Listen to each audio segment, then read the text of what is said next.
A life much like your own, perhaps. A life that is about to be irrevocably altered by a simple, yet profoundly disturbing observation. We delve into a story of urban solitude, of the unseen connections and disconnections between us, and the terrifying possibility that sometimes, when you gaze into the abyss is already staring back with eyes that never, ever close. This is The Neighbor Who Never Blinks. Arthur Finch considered himself a man of routine, a creature of quiet habit.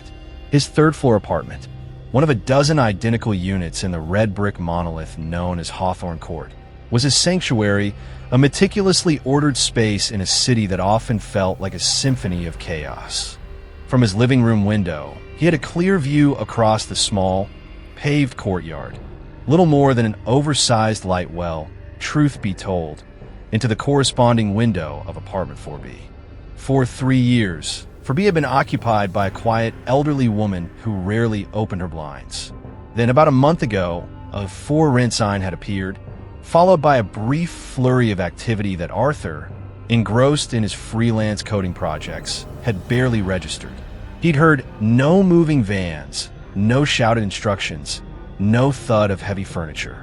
One day, the blinds were down. The next they were up, revealing an interior as sparsely furnished and anonymous as a hotel room glimpsed from a passing train. He hadn't given it much thought. Neighbors in Hawthorne Court were like planets in distant orbits, occasionally visible but rarely interacting. Life unspooled in parallel lines that seldom, if ever, converged. Arthur preferred it that way. His social interactions were largely digital, his human contact curated and controlled.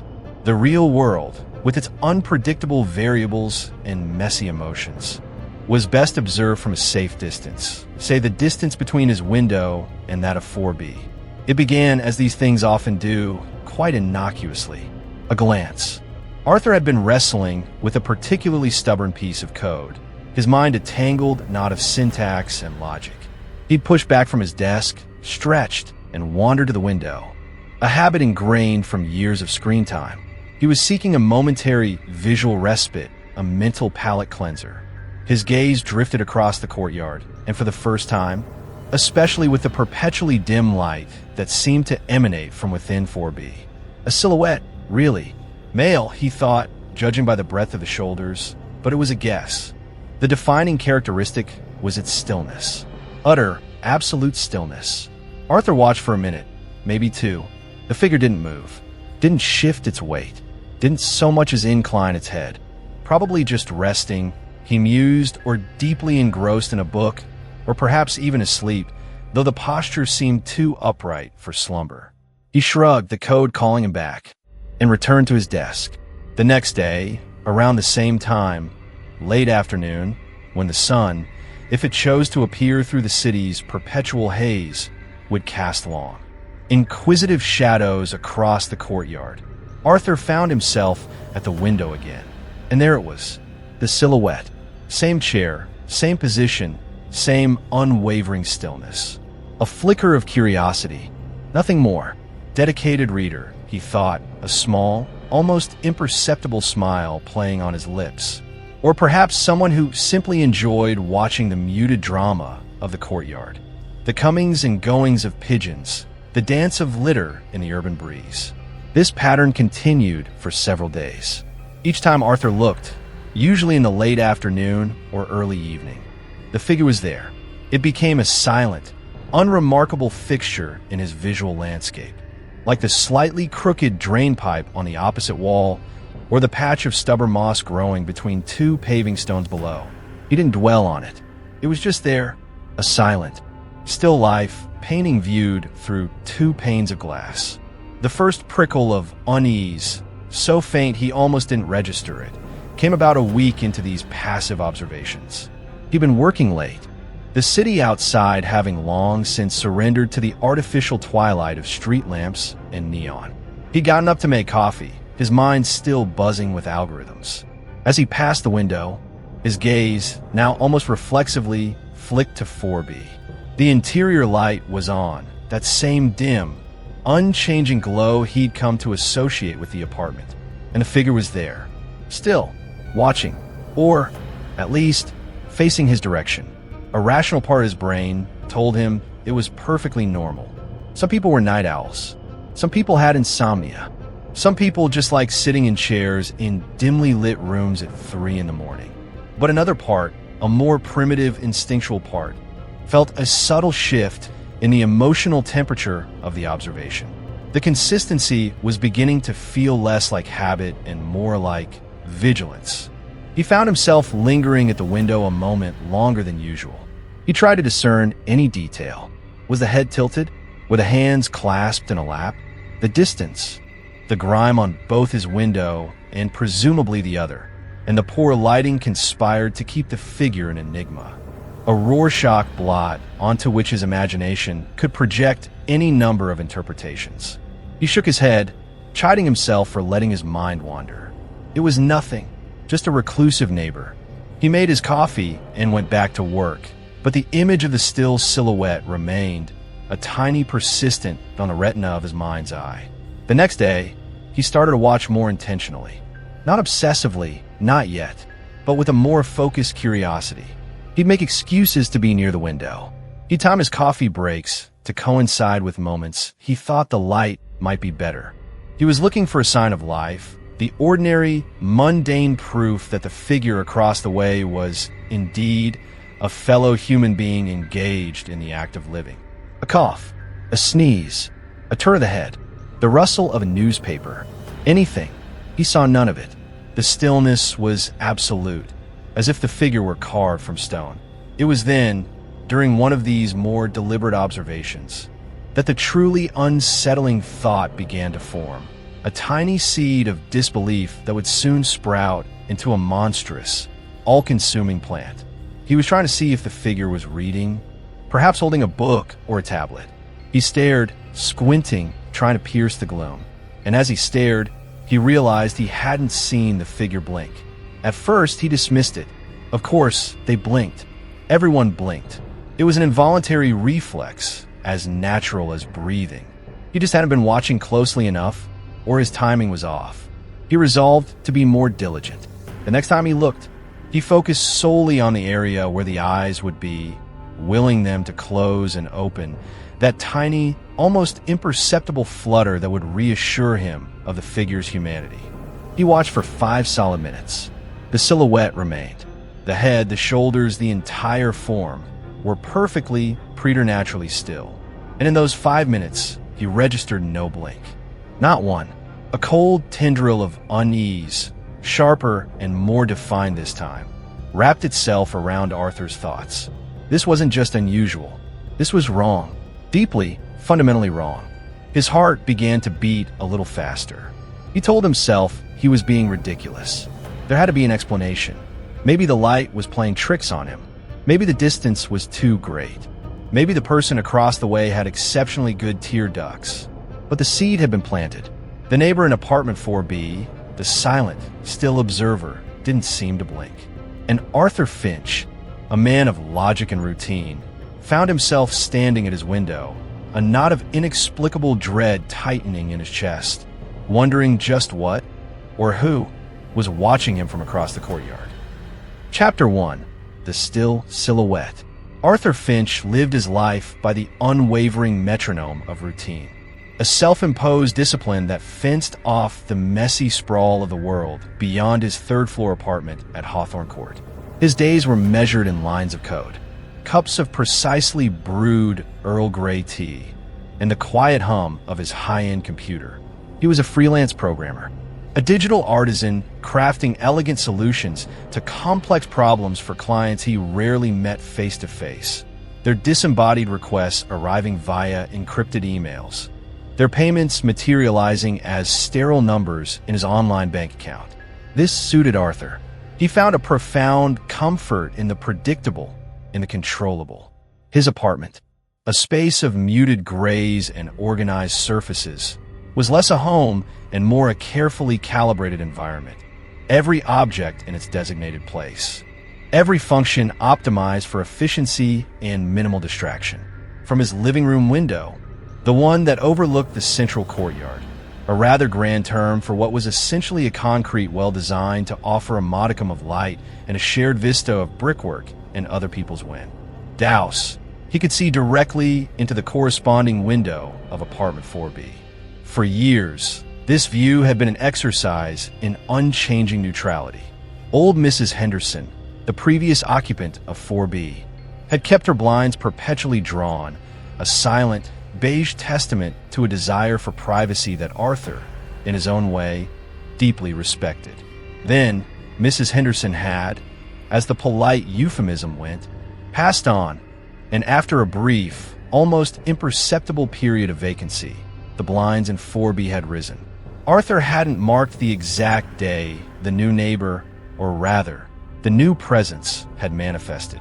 There had been no clamor of moving trucks in the narrow service alley behind Hawthorne Court, no echoing thuds of furniture being navigated up the building's echoing stairwell, no unfamiliar voices raised in exertion or direction.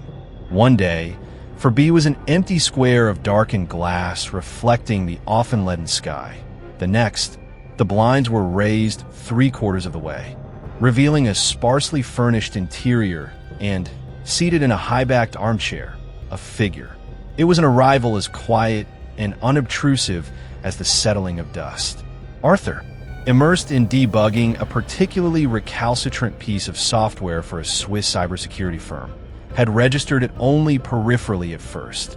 His work demanded intense concentration. Hours spent staring at flickering characters on a screen, his mind navigating intricate labyrinths of logic. When he did pull away, stretching cramped muscles, or refilling his teacup, he would sometimes find himself at the window, not consciously seeking anything, but rather allowing his eyes to rest on a middle distance, a brief defocusing from the pixelated intensity of his digital world. It was during one such interlude, perhaps a week after the blinds in 4B had first ascended, that he truly noticed the figure. Late afternoon, the quality of light in the courtyard was shifting, the sharp angles of the morning softening into the diffuse gray that so often characterized the city's transition to evening.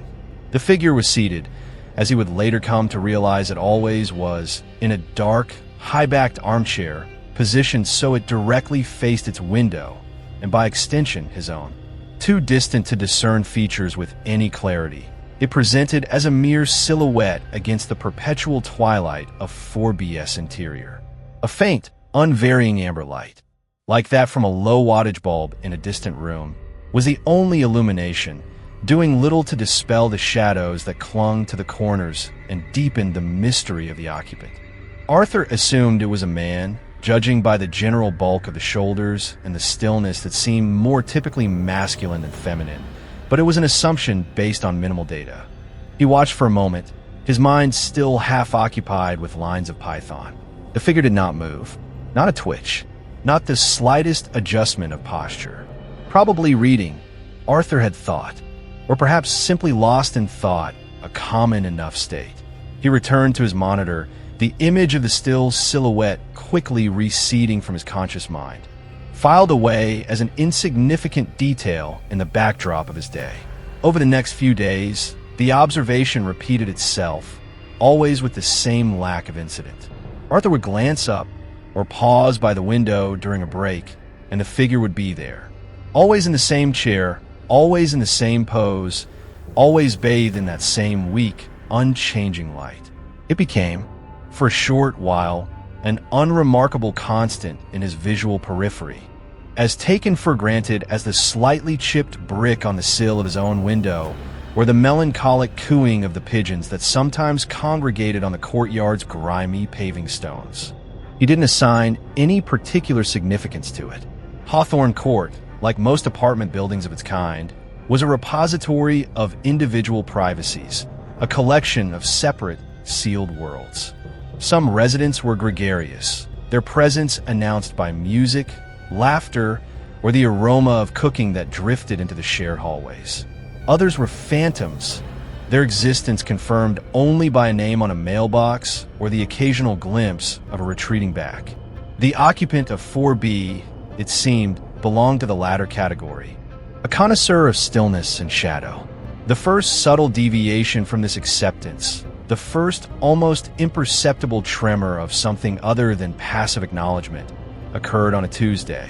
Arthur remembered it was a Tuesday because his weekly grocery delivery was due, an event that, in the tightly scheduled landscape of his existence, constituted a minor point of interest. He had been tracking the delivery van's progress on his tablet, a small ritual of anticipation, and had risen to unlock his front door in readiness.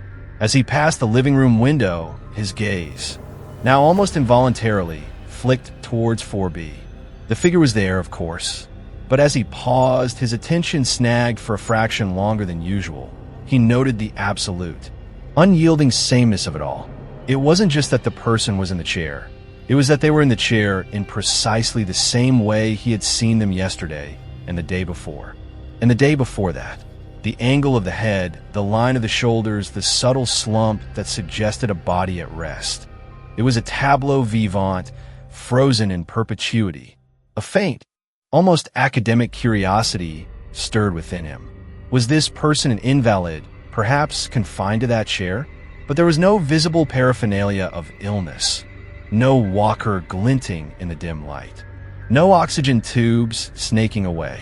And the stillness wasn't the stillness of frailty. It was the stillness of something else, something more deliberate, more absolute. He found himself trying to recall if he'd ever seen the figure in any other position, or indeed, if he'd ever seen any movement at all within that apartment. The blinds, once raised, had remained at that exact three-quarter height. No lights flickered on or off in other, unseen rooms. No shadows danced to indicate someone moving deeper within the apartment. It was as if the entire dwelling and its occupant were caught in a single, unending moment. He lingered at the window for a good 5 minutes that afternoon, a significant departure from his usual fleeting glances. He watched, actively now, searching for a telltale sign of life, the minute shifts and adjustments that even the most sedentary body makes. A hand raising to scratch a nose, a leg uncrossing, the slight turn of a head. Nothing. The silhouette remained as immobile as a department store mannequin after closing time. The dim amber light from within 4B cast no discernible shadows that might betray movement, and the glass of both his window and the neighbor's seemed to absorb rather than reflect. Further obscuring details, a faint sense of the uncanny, a concept he usually dismissed as the province of overwrought fiction, brushed against the edges of his orderly mind. It wasn't fear, not yet. It was more akin to the feeling one gets when encountering a perfectly repeating pattern in nature where one expects slight variation. A sense that some underlying rule was being adhered to with an unnatural, almost unsettling precision. He told himself it was probably just coincidence, that he was simply catching the neighbor during periods of profound rest or concentration. People had their routines, their idiosyncrasies. This neighbor's was, apparently, an extraordinary dedication to sitting perfectly still. He shook his head, a small, almost involuntary gesture of dismissal, and turned away from the window when the chime of his doorbell announced the arrival of his groceries. But as he unpacked his organic vegetables and artisanal bread, a small, insistent question mark had taken root in the back of his mind, a tiny note of unease in the otherwise smooth fabric of his thoughts. The stillness of apartment 4B was beginning to feel less like quietude and more like a statement, a silent, unwavering declaration whose meaning Arthur was, as yet, unable to decipher. The simple act of looking out his window had acquired a new, subtle charge, a faint hum of the inexplicable that resonated just beneath the surface of the mundane. Arthur's days, previously a predictable sequence of code, tea, and quiet contemplation, began to subtly reorient themselves around the enigma of apartment 4B. The initial, almost academic curiosity about the neighbor's profound stillness had started to bloom into something more insistent. A low-grade hum of preoccupation that thrummed just beneath the surface of his work. He found his gaze drawn to his living room window with increasing frequency, not by conscious decision, but by a kind of gravitational pull. Each glance was a small, silent interrogation, a search for any deviation, any flicker of movement that would return the occupant of 4B to the realm of the ordinary. But the figure in the high-backed armchair remained a steadfast monument to immobility, a silhouette etched against the perpetual dimness of its dwelling. The faint amber light within that apartment never wavered, never brightened or dimmed, casting the scene in an eternal unsettling twilight. It was as if time itself had snagged on apartment 4B, leaving it suspended in a single, unending moment of quiet observation. He started to make small, almost unconscious adjustments to his own routines.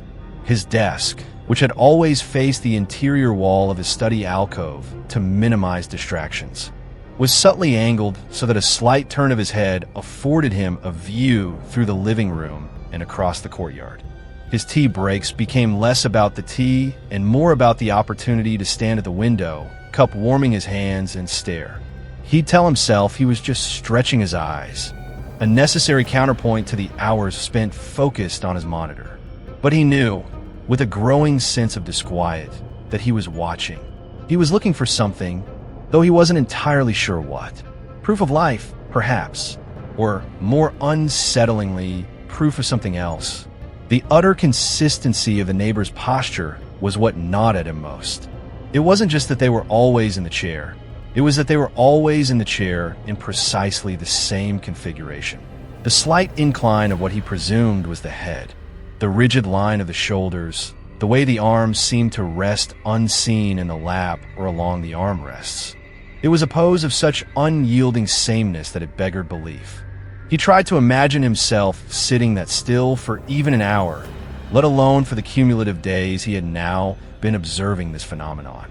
The human body was a restless machine, constantly making micro-adjustments, shifting weight, succumbing to itches, twitches, and the simple need to vary its position. To remain so perfectly static seemed to require either an iron will beyond comprehension or an absence of the very impulses that define being alive. It was during one of these increasingly prolonged observation sessions, on a particularly gray and oppressive afternoon when the city outside seemed to hold its breath, that the true, central horror of the situation began to coalesce in Arthur's mind. He had been staring at the figure for perhaps 10 minutes, his tea growing cold beside him, his mind a blank canvas upon which the image of the unmoving silhouette was indelibly projected. He was trying, with an almost painful intensity, to discern the subtle rise and fall of a chest that would indicate breathing. The distance, the poor light, the layers of glass. It was an impossible task. But as he focused on the area where the face would be, a specific, chilling detail, or rather, the absence of a detail, screamed out to him from the silence and the stillness. The neighbor didn't blink. The realization hit him not as a sudden epiphany, but as a slow, cold dawning, like ice forming on a winter pond. He'd been watching on and off for days. In all that time, in all those minutes and accumulated hours of observation, he had not registered a single instance of eyelids closing and opening. At first, his rational mind, the programmer's mind that dealt in logic and verifiable data, recoiled from the absurdity of the notion. It was impossible. Blinking was an involuntary reflex, essential for ocular health, as fundamental to human physiology as a heartbeat. He must have missed it. He must have blinked himself at the crucial moments. His attention must have wavered. He decided to conduct a more rigorous, albeit furtive, experiment.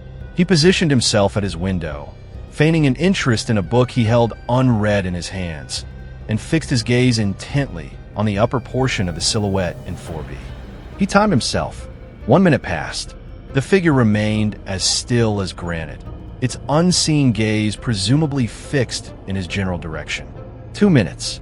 His own eyes began to sting from the effort of not blinking, a subtle protest from his optic nerves. 3 minutes. A small muscle began to twitch beneath his left eye.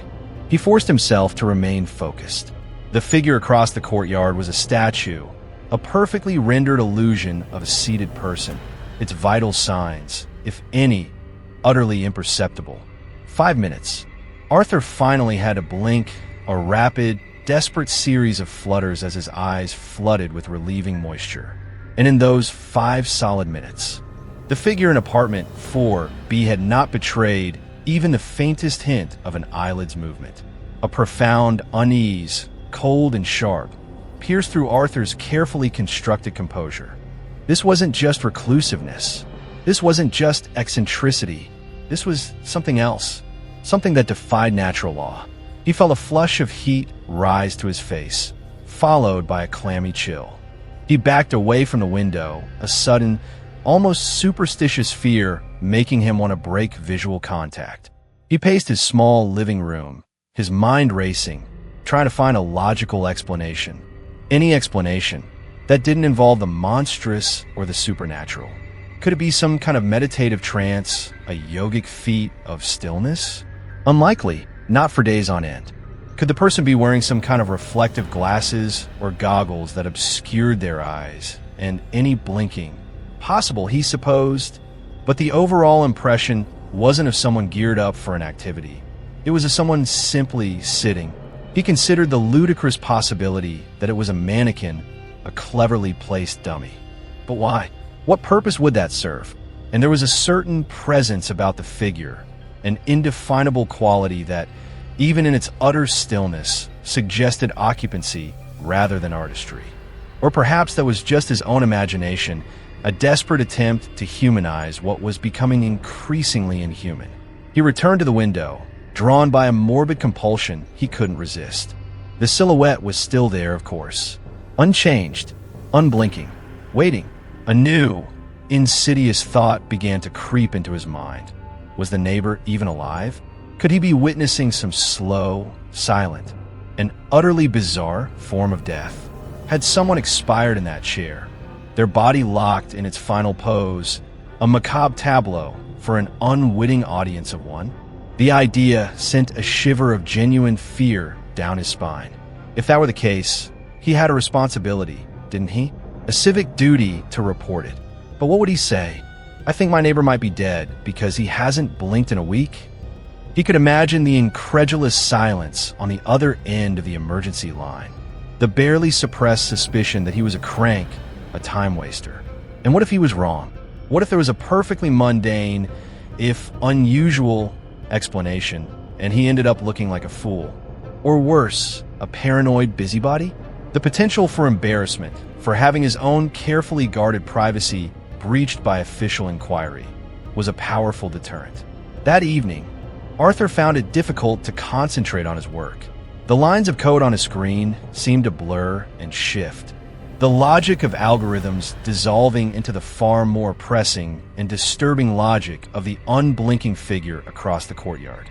Every creak of his apartment building, every distant siren, every rustle of leaves in the wind that sighed through the concrete canyon of the courtyard seemed amplified, imbued with a new and sinister significance. The silence from apartment 4B, once a mere absence of sound, now felt like a deliberate, weighted presence, a silence that watched. The simple act of being in his own living room, a space he had always considered his inviolable sanctuary, now felt exposed. The unblinking gaze, whether real or imagined, had breached his defenses, and Arthur Finch, the man of routine and control, was beginning to feel the first terrifying tremors of its power.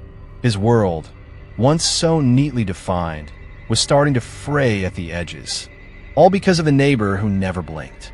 Chapter 2, The Unblinking Gaze. Arthur's passive observations had now irrevocably crossed the threshold into active, almost obsessive scrutiny. Unblinking silhouette would superimpose itself over the lines of text on his monitor.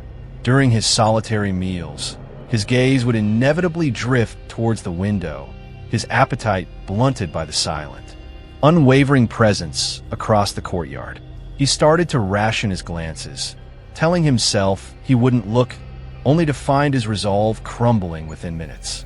His eyes drawn back to 4B as if by an invisible tether. The neighbor, or whatever it was, had become the silent, unacknowledged fulcrum around which his entire existence was beginning to pivot. He intensified his surveillance, his methods growing more deliberate. He began to specifically watch for the blink, or rather, the continued absence of it. He would set mental timers, challenging himself to stare for longer and longer periods, trying to catch the figure out, to witness that one fleeting, involuntary movement that would restore a semblance of normalcy to the situation. But each attempt ended in the same frustrating, unnerving defeat. The figure remained a paragon of immobility. Its unseen eyes, which Arthur increasingly imagined as wide, fixed, and unnaturally focused, directed perpetually towards his own dwelling. He started to feel a strange, almost paranoid sensation that the neighbor wasn't just facing his window, but was specifically watching him. It was an irrational thought, given the distance and the impossibility of discerning such detail. Yet it took root, watered by the figure's relentless stillness and the perceived intensity of its unblinking gaze. The quality of light in the courtyard became a critical factor in his observations. He learned its subtle shifts and patterns, noting when the sun, on its rare appearances, would momentarily illuminate a fraction more of 4B's interior, or when the deepening shadows of dusk would render the silhouette even more stark and mysterious. He'd find himself anticipating these moments, hoping for a clearer view, a revelation. Sometimes a trick of the light, a reflection off the glass, or perhaps even a mote of dust drifting in his own eye would create the momentary illusion of movement, a flicker at the edge of his vision. His heart would leap, a surge of adrenaline and hope, only to crash back down as he realized it was nothing, just another phantom in the visual noise. The stillness would reassert itself, absolute and undeniable. His initial hypothesis that he was simply missing the blinks, that his own attention was fallible, began to erode under the sheer weight of accumulated evidence. He calculated, with a programmer's instinct for probability, the odds of him consistently looking away or blinking himself at the exact millisecond the neighbor might have blinked. Over days, over countless observations, the probability approached zero. The conclusion, however outlandish, seemed inescapable. The entity in apartment 4B did not engage in a normal physiological act of blinking. This simple, bizarre fact became the cornerstone of a slowly building edifice of dread in Arthur's mind. What kind of being didn't blink? What did it mean? He began to meticulously document his observations, not in a formal logbook that felt too much like succumbing to madness, but in a series of cryptic notes scrawled on a spare notepad he kept by his computer. 1537, no change. Still facing window. No apparent respiración. No blink observed. Duration of observation, 7 minutes. Or 2219, interior light 4B unchanged. Silhouette present. Confirmed unblinking. Observation for minutes. The notes were a desperate attempt to impose order on the inexplicable, to gather data, as if this were just another problem to be analyzed and solved. But the data only reinforced the strangeness, the alien quality of what he was witnessing. The lack of blinking was the most prominent anomaly, but it wasn't the only one. There was the utter absence of any other sign of life. No lights ever changed in other parts of the apartment, suggesting no movement between rooms. No sounds ever emanated from 4B. No television, no music, no voices, not even a mundane clatter of daily existence. Hawthorne Court was not a particularly well soundproofed building. Arthur was often privy to the muffled arguments of the couple below him, the occasional overly enthusiastic vacuuming from next door. But from 4B, there was only silence, a profound, tomb-like quiet that seemed to emanate from the apartment and seep across the courtyard. He started to question his own perception more intensely. Was he hallucinating? Was stress from work, combined with his inherent social isolation, finally manifesting as some kind of psychological break? He ran through a mental checklist of his own state. He felt tired, yes, increasingly so, as his sleep was becoming more disturbed by the image of the unblinking neighbor. He was anxious, certainly, but he didn't feel detached from reality in other aspects of his life. His code was still elegant, his logic sound. He could still manage his finances, prepare his meals, engage in coherent, if brief, online interactions with clients. It was only this one specific, localized phenomenon that seemed to defy rational explanation. Yet, its defiance was so absolute, so persistent, that it was beginning to cast a pall over everything else. One evening, driven by a sudden, almost reckless impulse, Arthur decided to try a small, deniable test. He stood directly in his window, making sure he was clearly visible. He waited a moment, feeling the imagined weight of that unblinking gaze from across the way. Then, he raised his hand in a small, hesitant wave, the kind of neighborly gesture he hadn't made in years. He held the wave for a few seconds, his heart hammering against his ribs. There was no response from apartment 4B. No reciprocal wave, no acknowledgement, not even a slight tilt of the head. The silhouette remained perfectly, indifferently still. Arthur let his hand fall, a flush of embarrassment and a deeper chill of unease washing over him. He felt foolish, exposed. He quickly stepped back from the window, as if retreating from a rebuff, though there had been no active rejection, only that same unnerving, passive stillness. A little later, he tried something else. He went to his window, opened it a crack, the cool night air carrying the faint scent of city rain and exhaust fumes, spilling into his warm apartment, and then deliberately he knocked a heavy book from his windowsill onto the floor. It landed with a solid, resonant thud, a sound clearly audible within his own apartment, and, he reasoned, likely audible across the quiet courtyard, especially if 4B's window was similarly ajar, or even if it wasn't. He listened intently, straining his ears for any reaction from across the way. A startled movement, the sound of a chair scraping, anything. There was nothing, only the distant hum of city traffic and the insistent, unnerving silence from apartment 4B. The figure in the window hadn't flinched. It hadn't reacted in any discernible way to a sudden, unexpected noise. It was as if Arthur and his small, clumsy provocations didn't exist, or worse, were utterly beneath notice. The stillness was not just passive. It felt absolute, almost contemptuous in its utter lack of engagement with the world around it. The neighbor wasn't just unblinking.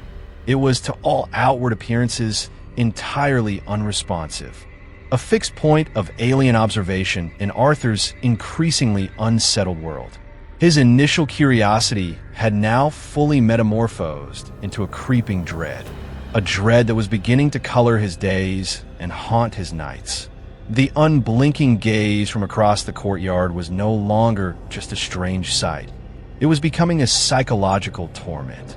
The subtle unease that had initially prickled at Arthur had now burrowed deep under his skin, blossoming into a persistent, gnawing anxiety. The unblinking gaze from apartment 4B was no longer a mere curiosity. It was an oppressive presence in his life, a silent, watchful sentinel that dominated his thoughts and cast a long, cold shadow over his days. His carefully constructed routines, once a source of comfort and stability, began to fray at the edges, strained by the gravitational pull of the mystery across the courtyard. Sleep, his nightly refuge from the complexities of code and the subtle pressures of solitude, became a battlefield.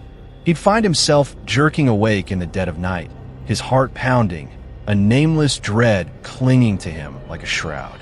And each time, an irresistible compulsion would draw him from his bed, through the darkened apartment, to the living room window.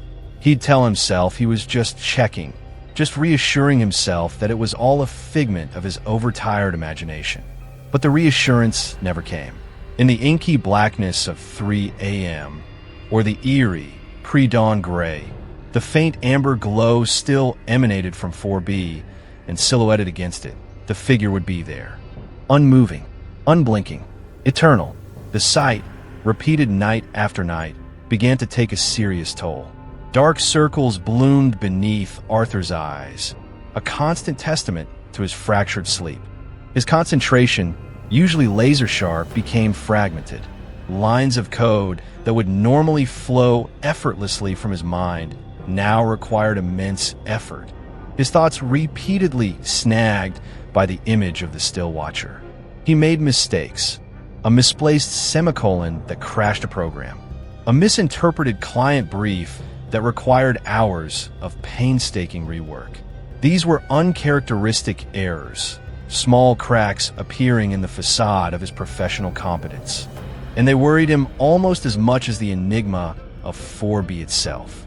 His world, once so meticulously controlled, was becoming unmanageable, its equilibrium thrown off by the silent, passive presence of his neighbor. The obsession, for he could no longer deny that was what it had become, demanded documentation. The cryptic notes on his spare pad were no longer sufficient. He purchased a new, dedicated notebook, a stark black moleskine, and began a more formal log. October 17th, 2:47.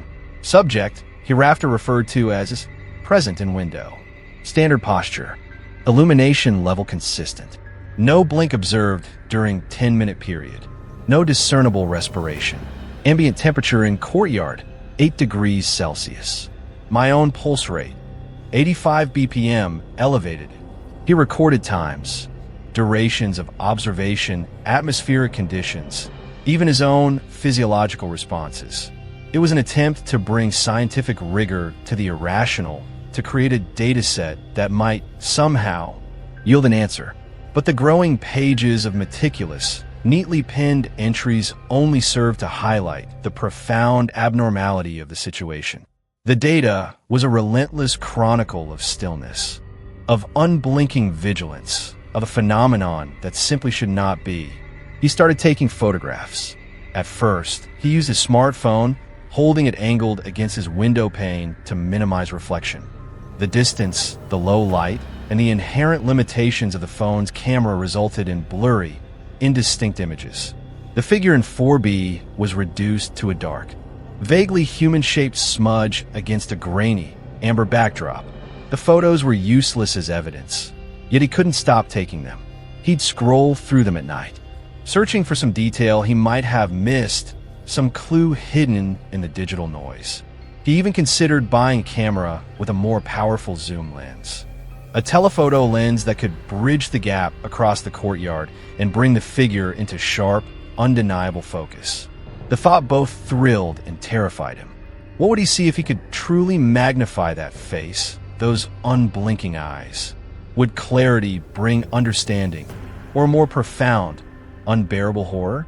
For now, the expense and the inherent creepiness of aiming a telephoto lens at a neighbor's window held him back, but the idea lingered, a tempting, dangerous possibility. His research, initially a tentative exploration of medical curiosities, now delved into darker, more esoteric territories. He scoured the internet for information on extreme catatonia, on obscure neurological disorders that might induce prolonged states of paralysis. He read about individuals with locked-in syndrome, their minds fully aware but their bodies incapable of movement. Not quite fit. Catatonics, while still, often exhibited waxy flexibility or other subtle signs. Locked-in syndrome patients, crucially, could still blink, could still move their eyes. Their primary means of communication. The absolute, unblinking stillness of the figure in 4B seemed to transcend known medical phenomena. His searches, late at night, fueled by caffeine and a growing desperation, began to drift towards more unsettling keywords. Human mannequins, living dolls, the uncanny valley, paranormal observation. He found himself tumbling down internet rabbit holes, emerging hours later with a buzzing head and a heightened sense of dread. No closer to an answer, but far more steeped in the unsettling possibilities. The isolation of his freelance lifestyle, once a comfortable choice, now felt like a vulnerability. He had no one to confide in, no one to share this burgeoning fear with, no one to offer a rational counterpoint or confirm his own sanity. "You've been working too hard." He could hear their well-meaning, dismissive responses already.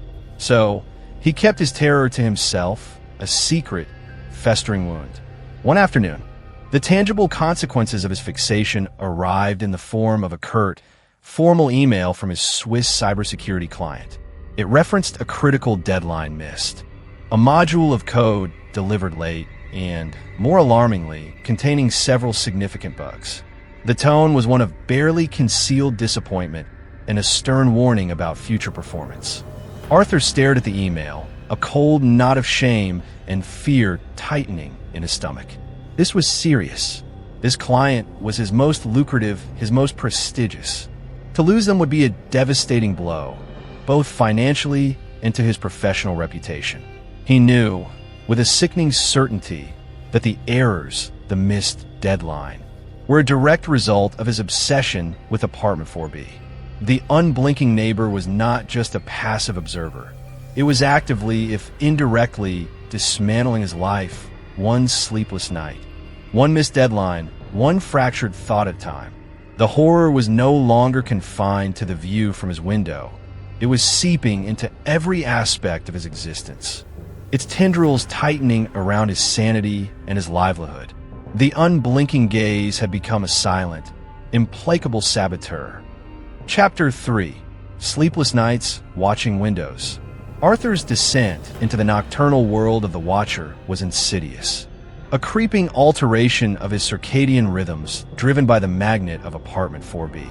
Where sleep had once been a reliable escape, it now offered only a brief, fitful respite before the familiar anxieties would tug him back to consciousness.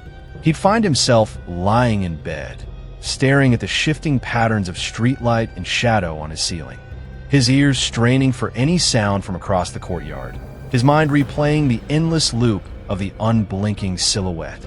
The image was burned onto his retinas, a persistent afterimage that even darkness couldn't erase. Inevitably, usually between the witching hours of 2 and 4 in the morning, the compulsion would become unbearable. He would slide out of bed, his movements furtive, almost ashamed, and pad silently through his apartment to the living room window. Each time he half expected, half hoped, to find the window of 4B dark, the chair empty, the vigil ended. And each time, his hope would curdle into a familiar dread. The faint, unwavering amber light still glowed, a malevolent star in the urban firmament, and framed within it, the figure remained, a sentinel of the night, eternally patient, eternally still. The world takes on a different character in those deep hours of the morning. The usual cacophony of the city recedes to a low, distant hum, punctuated by the occasional wail of a far-off siren or the growl of a solitary late-night vehicle. Sounds that would be lost in the daytime then become sharp, distinct, almost intrusive. It was in this heightened auditory landscape that Arthur first began to hear them, or to think he heard them. Faint, indeterminate noises, seemingly emanating from the direction of Apartment 4B. At first, he dismissed them as the normal creaks and groans of an old building settling or the rustle of wind in the courtyard. But the sounds, when they came, had a peculiar quality, a subtlety that made them difficult to pinpoint and even more difficult to ignore. There was a soft, almost rhythmic scraping like fingernails drawn very lightly across rough wood, or perhaps something being dragged, inch by painstaking inch, across a bare floor. It was so faint that he could never be entirely sure he wasn't imagining it, or misinterpreting some other, more mundane sound. Then there was a low, almost subaudible hum, not electrical, but more organic, like a sigh drawn out over an impossibly long duration. A breath held and then released with infinite slowness. It would last for a few seconds, then fade, leaving Arthur straining his ears in the silence, questioning his own senses. He'd press his ear to his own window pane, hoping to catch the sounds more clearly, but the cold glass offered no amplification, only a frustrating barrier. These auditory phantoms, combined with the visual certainty of the unblinking figure, added a new layer to his unease. The stillness he observed was absolute, yet these faint, ghostly sounds hinted at some hidden activity. Some unseen process unfolding within the shadowed confines of 4B. Was the figure truly alone? Or was there something else in there with it? Something that moved in the darkness while the sentinel kept its silent, unblinking watch? His logbook entries became more detailed, now incorporating these auditory uncertainties. October 21st, 03. 12 S present. Standard. Possible faint scraping sound detected from direction of 4B. Duration approximate 3 seconds. Unconfirmed. No change in visual. Self. Increased heart rate. Mild perspiration. He felt like a scientist on the verge of a breakdown, meticulously cataloging phenomena that seemed to exist just at the edge of perception, straddling the line between the real and the imagined. The ambiguity was a torture in itself. If he could definitively say, yes, I heard a door close, or yes, I heard footsteps, it would be something concrete. But these were ghost sounds, ephemeral and deniable, further unsettling his already precarious grip on reality, driven by a desperate need for some external validation, some piece of information that might cast light on the enigma of 4B. Arthur began to subtly, cautiously, inquire about his new neighbor. He was acutely aware of the need for discretion. He couldn't simply ask, have you noticed a person in 4B who never moves or blinks and might be a corpse or a demon? His approach had to be oblique, casual, almost accidental. His first target was Mr. Henderson, the building superintendent, a portly, perpetually harassed man in his late 50s whose office was a cluttered cubbyhole in the basement.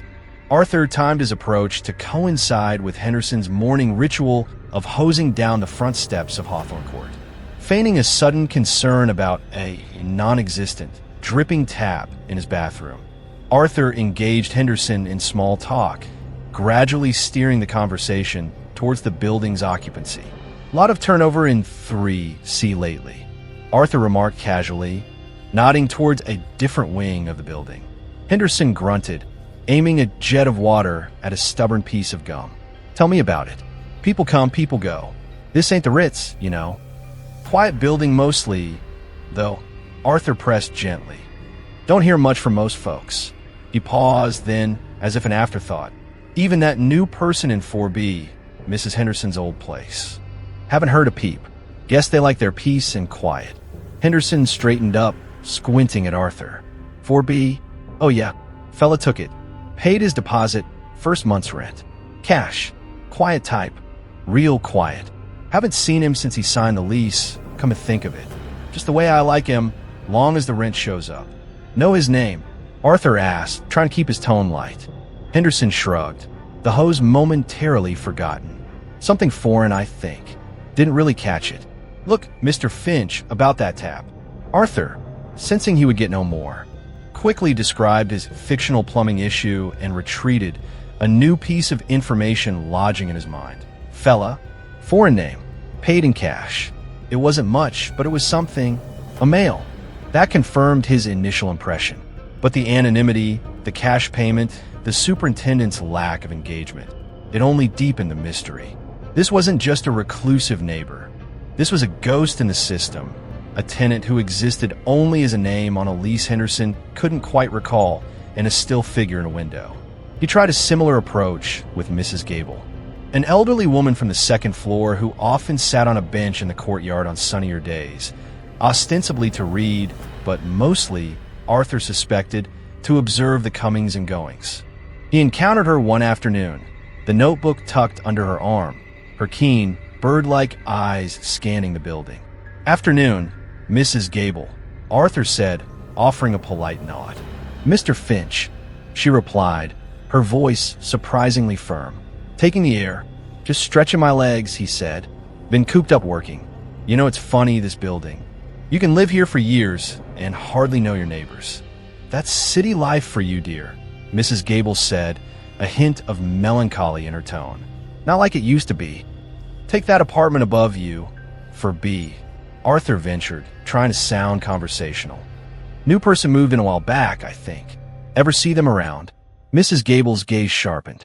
She looked up towards the window of 4B, her lips pursed. Can't say I have. Keep to themselves, whoever they are. Some people are like that. prefer their own company. Or perhaps, she added, her voice dropping conspiratorially, they have things to hide. She gave a little shiver, despite the mildness of the day. This old building has seen a few strange ones in its time, I can tell you. Her words, intended perhaps as a piece of harmless gossip, sent a chill down Arthur's spine. Things to hide. What exactly was being hidden behind the perpetually dim window of 4B? Behind that unblinking, unwavering gaze? The attempts to gather information had yielded little in the way of concrete facts, but they had amplified his sense of unease. The neighbor was not just unknown. They were unknowable, a cipher, a deliberate blank in the fabric of Hawthorne Court's small community.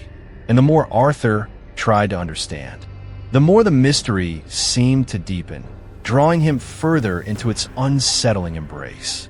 His world was shrinking, focusing more and more intensely on that single pane of glass across the courtyard, and the silent, sleepless watcher who resided behind it.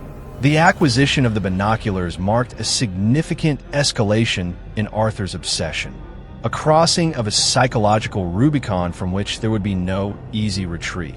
He'd resisted the impulse for weeks, wrestling with the inherent creepiness of the act, the undeniable connotation of voyeurism, but the frustration of his limited vision, the maddening ambiguity of the distant silhouette, had finally worn down his inhibitions.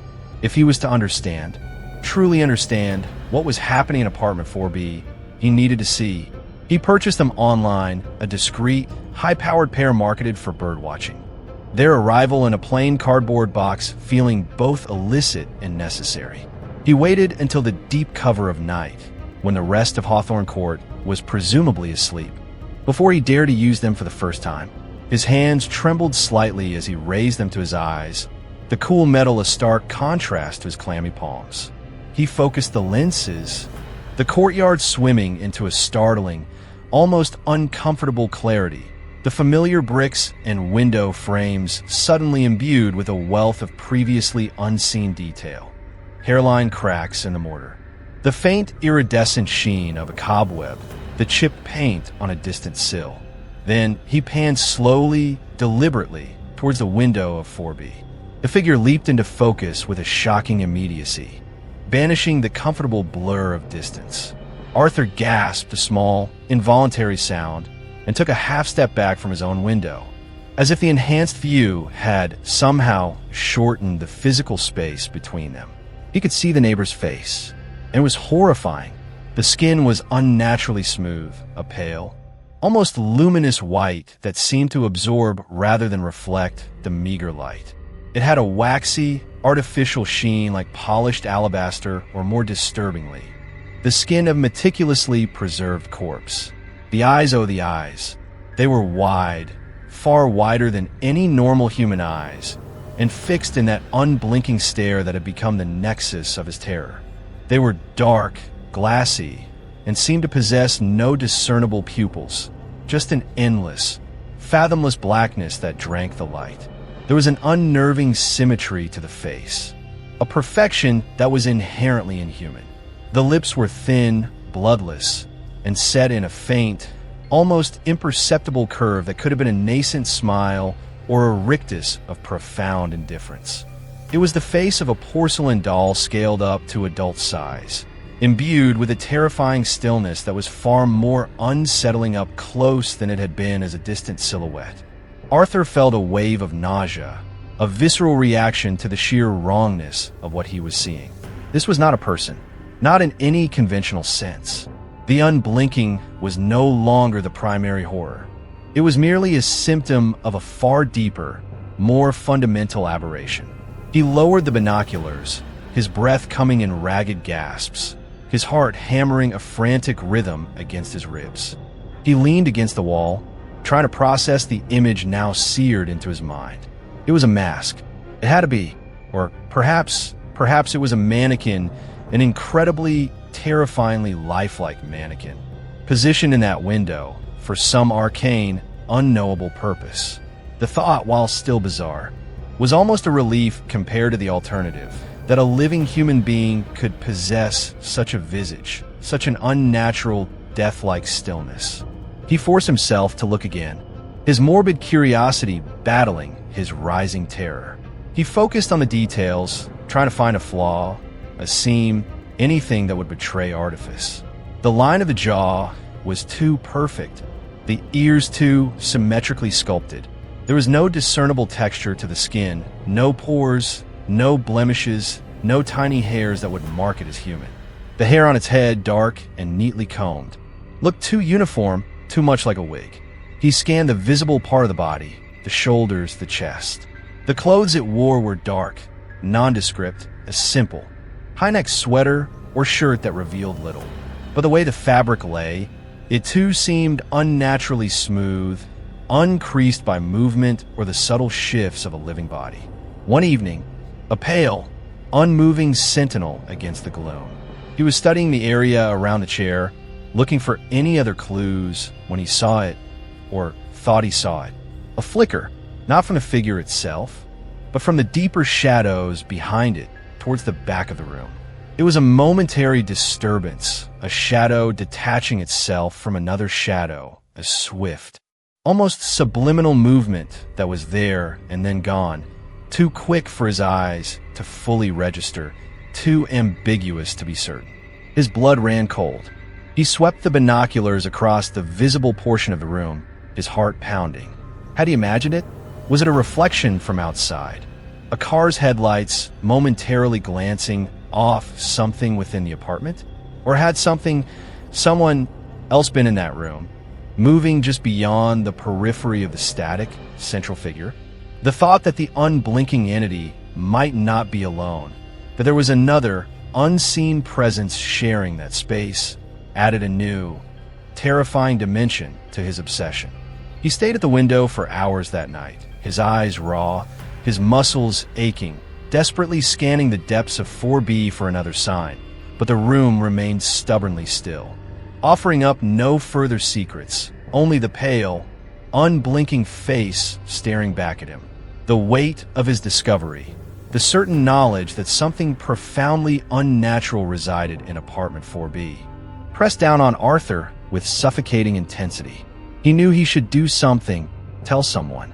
The image of that face, those eyes, was not something that could be easily dismissed or explained away. This wasn't just an eccentric neighbor. This was something that felt fundamentally wrong, potentially dangerous. He rehearsed conversations in his mind, trying to find the words to convey the horror without sounding insane. "Officer, my neighbor, I think it's a mannequin or something worse. It stares out the window, and it never blinks. And its face isn't human." He could imagine the skeptical looks, the polite but firm suggestions that he seek professional help. The fear of being dismissed as a crank, of having his own stability questioned, of being drawn into a bureaucratic nightmare with no guarantee of resolution, was a powerful silencer.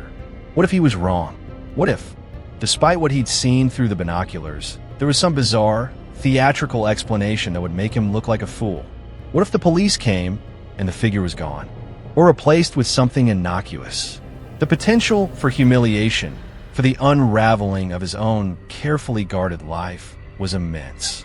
So he remained silent, a prisoner of his own terrible knowledge, his fear warring with his conscience, while across the courtyard, the unblinking gaze remained fixed, a constant, terrifying reminder of the secret he now carried. The binoculars, which he had hoped would bring clarity, had instead plunged him into a deeper, more isolating darkness. Chapter 4. Whispers in the Walls. The visual horror of the unblinking figure, magnified by the revealing lenses of his binoculars, had become a constant, oppressive presence in Arthur's mind.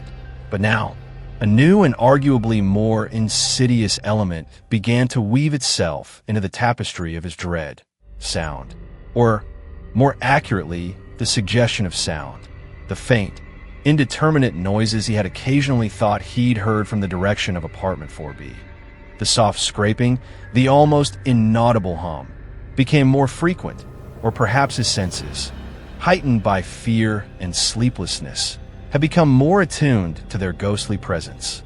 They were never loud, never definitive, always existing at the very edge of perception, like whispers from a neighboring dimension.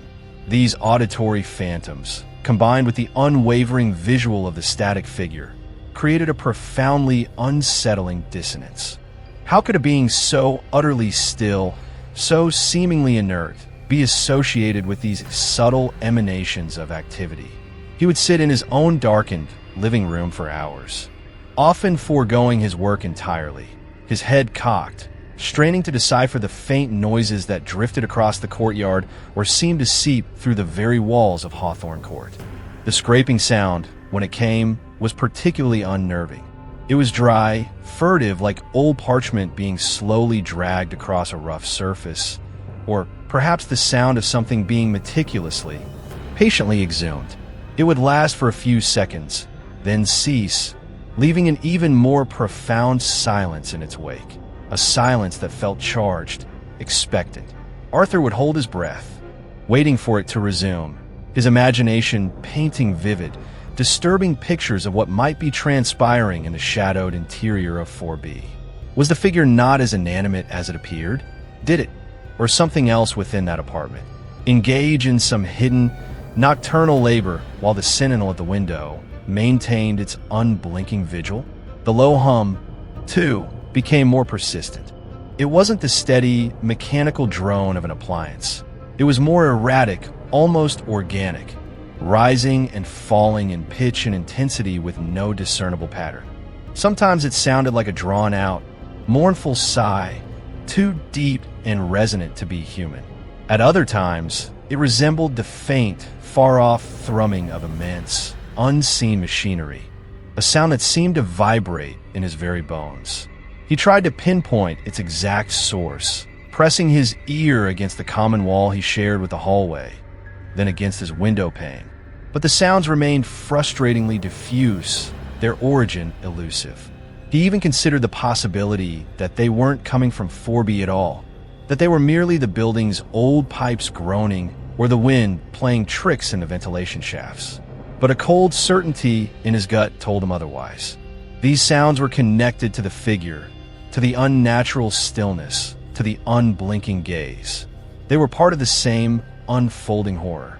His logbook entries grew longer, more desperate, filled with question marks and increasingly frantic speculations. October 28th, 1:17.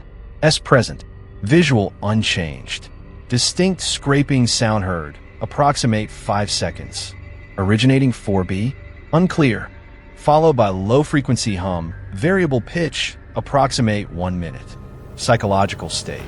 Extreme anxiety. Auditory pareidolia cannot be ruled out, but conviction of external stimuli remains high. He was aware that he was walking a fine line, that his meticulous documentation could be seen as the ramblings of a mind unraveling. Yet, the need to record, to bear witness to these unsettling phenomena, was overwhelming.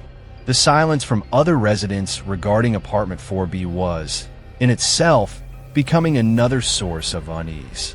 Arthur redoubled his subtle efforts to glean information, his previous inquiries having yielded so little. He made a point of being in the mailroom when old Mrs. Peterson from 1-8 collected her letters, hoping to strike up a casual conversation. Nasty weather we're having, he'd offered, gesturing towards the rain-lashed windows. Mrs. Peterson, a woman whose face seemed permanently etched with disapproval, merely sniffed. "It's October, Mr. Finch. What do you expect?" True. Arthur persisted, trying to keep his tone light. "Just makes one appreciate a quiet building, though. Don't hear much from the neighbors, do we? Especially some of the newer ones. That, person in 4B, for instance. Very discreet." Mrs. Peterson gave him a sharp, suspicious look. "Some people mind their own business, Mr. Finch. A commendable trait." She snatched her mail and bustled out, leaving Arthur feeling rebuffed and slightly foolish. His attempts with other residents met with similar, if less overtly hostile, results. Most either claimed to have no knowledge of who occupied 4B or offered vague, dismissive comments about wanting to keep to themselves. It was as if a collective amnesia, or perhaps a deliberate avoidance, had settled over Hawthorne Court regarding its newest, strangest tenant. No one seemed to have seen them enter or leave. No one could offer a name, a profession, or even a basic physical description beyond the fleeting, cash-paying encounter Mr. Henderson had vaguely recalled. The occupant of 4B was a ghost, a phantom, existing only as a still silhouette in a window, and, increasingly, as a source of terror in Arthur's mind. This pervasive lack of knowledge, this communal blank space where a neighbor should be, was almost as unsettling as the unblinking gaze itself. It made Arthur feel even more isolated in his fear, as if he alone were privy to the disturbing secret of apartment 4B. The silence of his neighbors, far from reassuring him, only amplified the whispers in the walls, deepening the sense that he was on the cusp of some terrible, hidden truth. A truth that the rest of Hawthorne Court either couldn't see or, more chillingly, chose to ignore. The building itself seemed to be colluding in the mystery, its creaks and groans a secret language that only he, in his heightened state of anxiety, was beginning to decipher. The strain of sleepless nights, the constant, gnawing anxiety, and the insidious whispers that seemed to emanate from the very fabric of Hawthorne Court were taking a visible toll on Arthur. His already slender frame had shed a few more pounds, leaving him looking gaunt, his clothes hanging a little too loosely. His eyes, when he dared to meet his own gaze in the bathroom mirror, were bloodshot and haunted, framed by dark, smudged hollows. He found himself jumping at sudden noises, his nerves frayed to a painful thinness. The precise, orderly world he had once inhabited had been replaced by a landscape of shadows, unsettling sounds, and the unwavering, unblinking stare from across the courtyard. His work, once his refuge and his pride, suffered immensely. Deadlines were missed with increasing regularity. His code riddled with uncharacteristic errors born of a mind fractured by obsession. The curt email from his Swiss client had been followed by a more formal and far more alarming video call, in which his contact, a normally affable man named Stefan, had expressed serious concerns about Arthur's reliability and the declining quality of his work. Arthur had mumbled apologies, blaming a fictitious bout of flu, but he knew Stefan wasn't convinced. The threat of losing his primary source of income, a threat that now loomed very real, added a desperate, practical fear to the more existential horror of apartment 4B. He knew, with a chilling certainty, that he couldn't continue like this. The passive observation, the furtive note-taking, the silent torment, it was a slow, agonizing descent into madness or ruin, or both. He had to do something. The image of that unnaturally smooth, waxy face, those wide, pupilless eyes seen through the binoculars, was a constant, visceral reminder that this was not a matter of simple eccentricity. This was something profoundly wrong, something that felt inherently dangerous. His earlier fears of ridicule, of being dismissed as a crank, were still present, but they were gradually being overshadowed by a more primal, urgent need to understand, and perhaps to seek help, not just for himself, but for whatever or whoever was the source of the unblinking gaze. What if it was a person in some terrible, unholy distress, trapped, unable to signal for help beyond that constant, silent stare? The thought, however unlikely given the sheer inhumanity of the face he'd witnessed, pricked at his conscience. He began to seriously, methodically consider calling for a wellness check. He researched the procedure online, learning the protocols, the kind of information the police would require.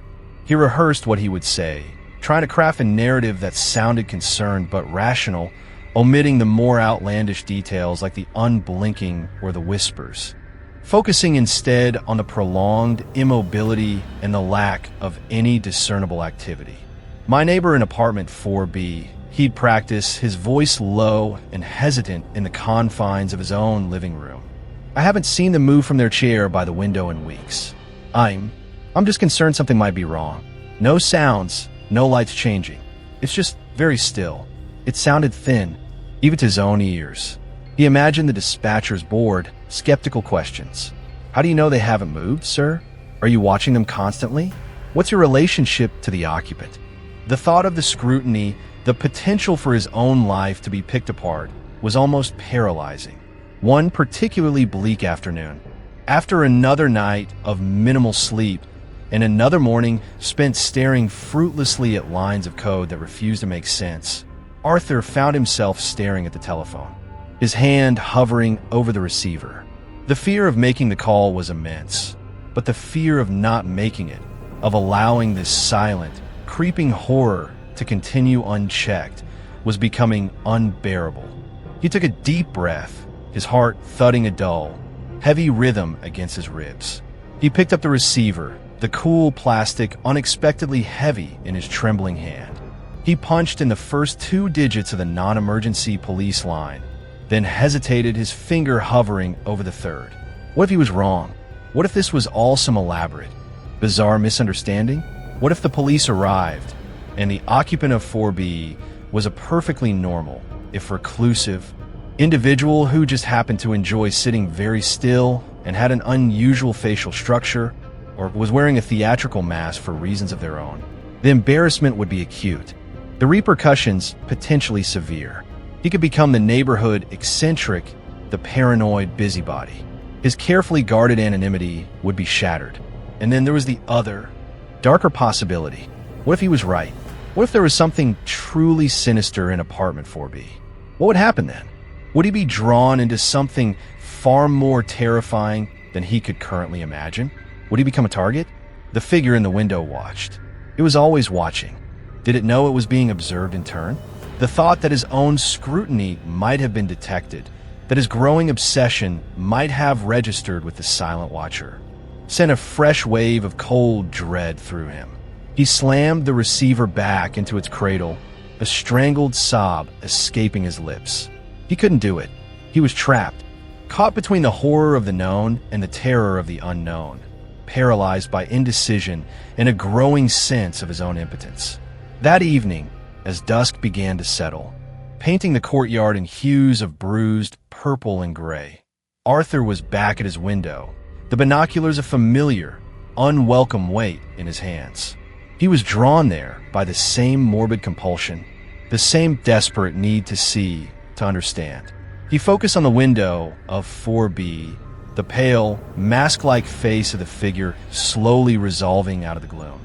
It was there as always, unblinking, unmoving, and then something new, something that made his blood freeze and his breath catch in his throat. Lying on the windowsill of apartment 4B, just visible beneath the raised lower edge of the blind, was a small, plain, white envelope. It hadn't been there earlier that day. He was certain of it. His obsessive gaze had cataloged every minute detail of that window scene countless times. This was new. This was a deliberate placement. He stared at it through the binoculars, his mind racing. Who had put it there? The figure in the chair was, as ever, perfectly still. Had the other, shadowy presence he thought he'd glimpsed been active? Or was there someone else entirely? Someone who could come and go from that apartment unseen? The envelope was innocuous in itself. He watched it for what felt like an eternity, half expecting it to vanish as mysteriously as it had appeared, or perhaps for a hand to reach out from within the apartment and retrieve it. The unblinking gaze from the window suddenly felt more personal, more directed. The game, if it was a game, had just changed. Chapter 5, The Other Side of the Glass. The appearance of the white envelope on the windowsill of apartment 4B shattered Arthur's remaining semblance of composure. It was a tangible object, a deliberate act in a drama that had, until now, been characterized by unnerving passivity and ghostly suggestion. It was a sign that someone or something within that apartment was aware, was capable of action, and perhaps was even trying to communicate or to taunt. Arthur spent the rest of that evening and much of a sleepless night staring at it through his binoculars. His mind a maelstrom of fear and frantic speculation. Was it a note?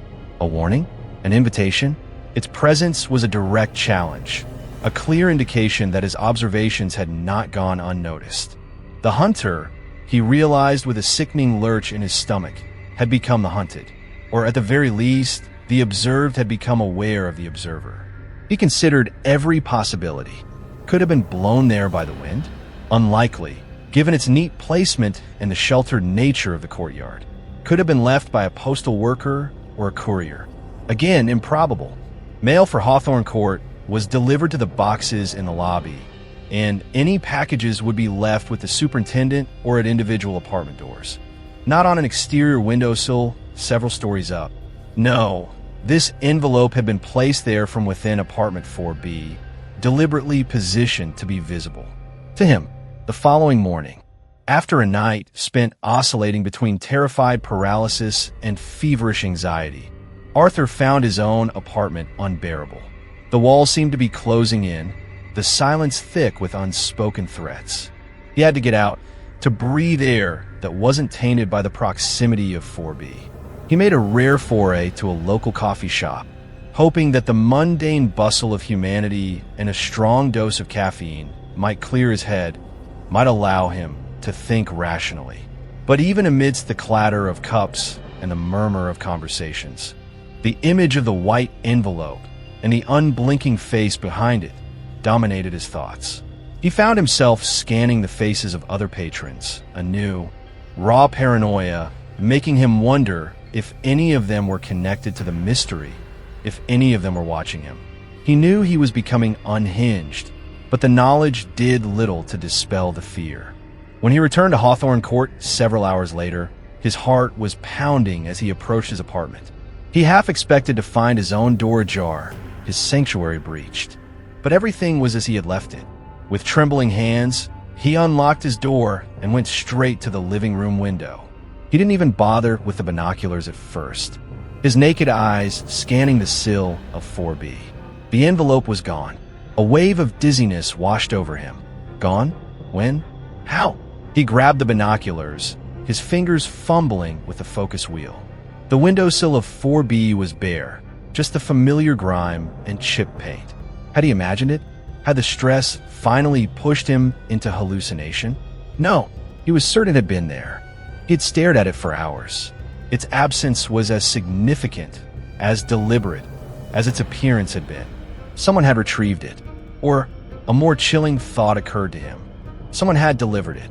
He spent the next hour in an agony of indecision. What did it mean? Was it a test? A game of cat and mouse? The uncertainty was a torture.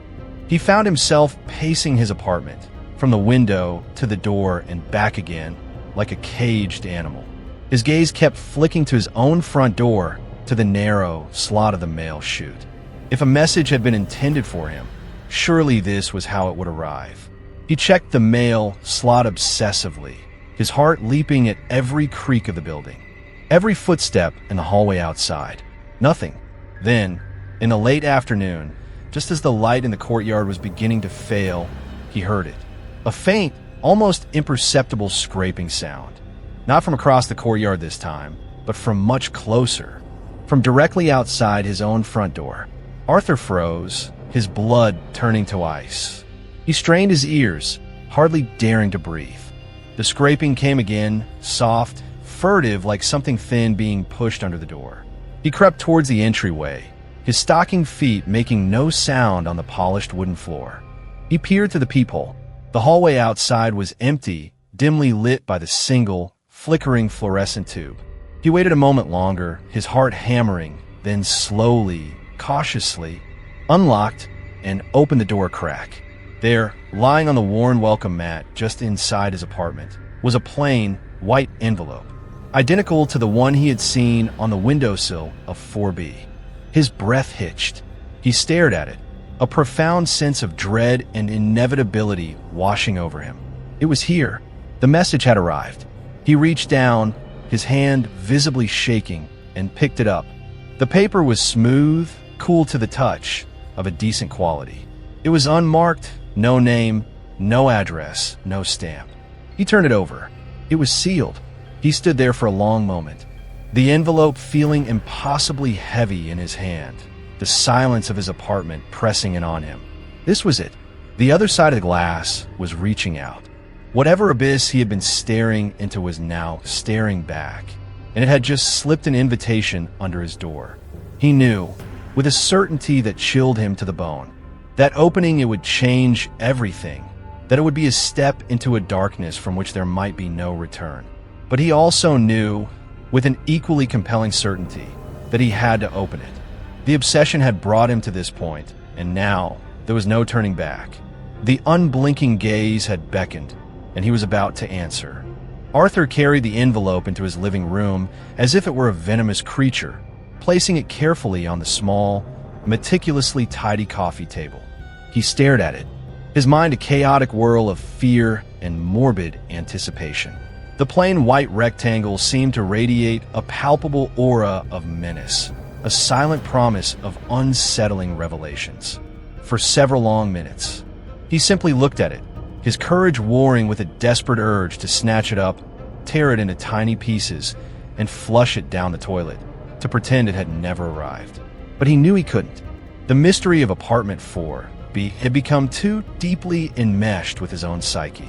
To ignore this communication, however ominous, would be to condemn himself to a lifetime of an even more unbearable torment, the torment of not knowing. With a sigh that seemed to carry the weight of all his accumulated anxieties, he reached for the envelope. His fingers fumbled with the flap, the cheap paper surprisingly resistant. Finally, it gave way with a small tearing sound that echoed unnaturally loudly in the stillness of the room.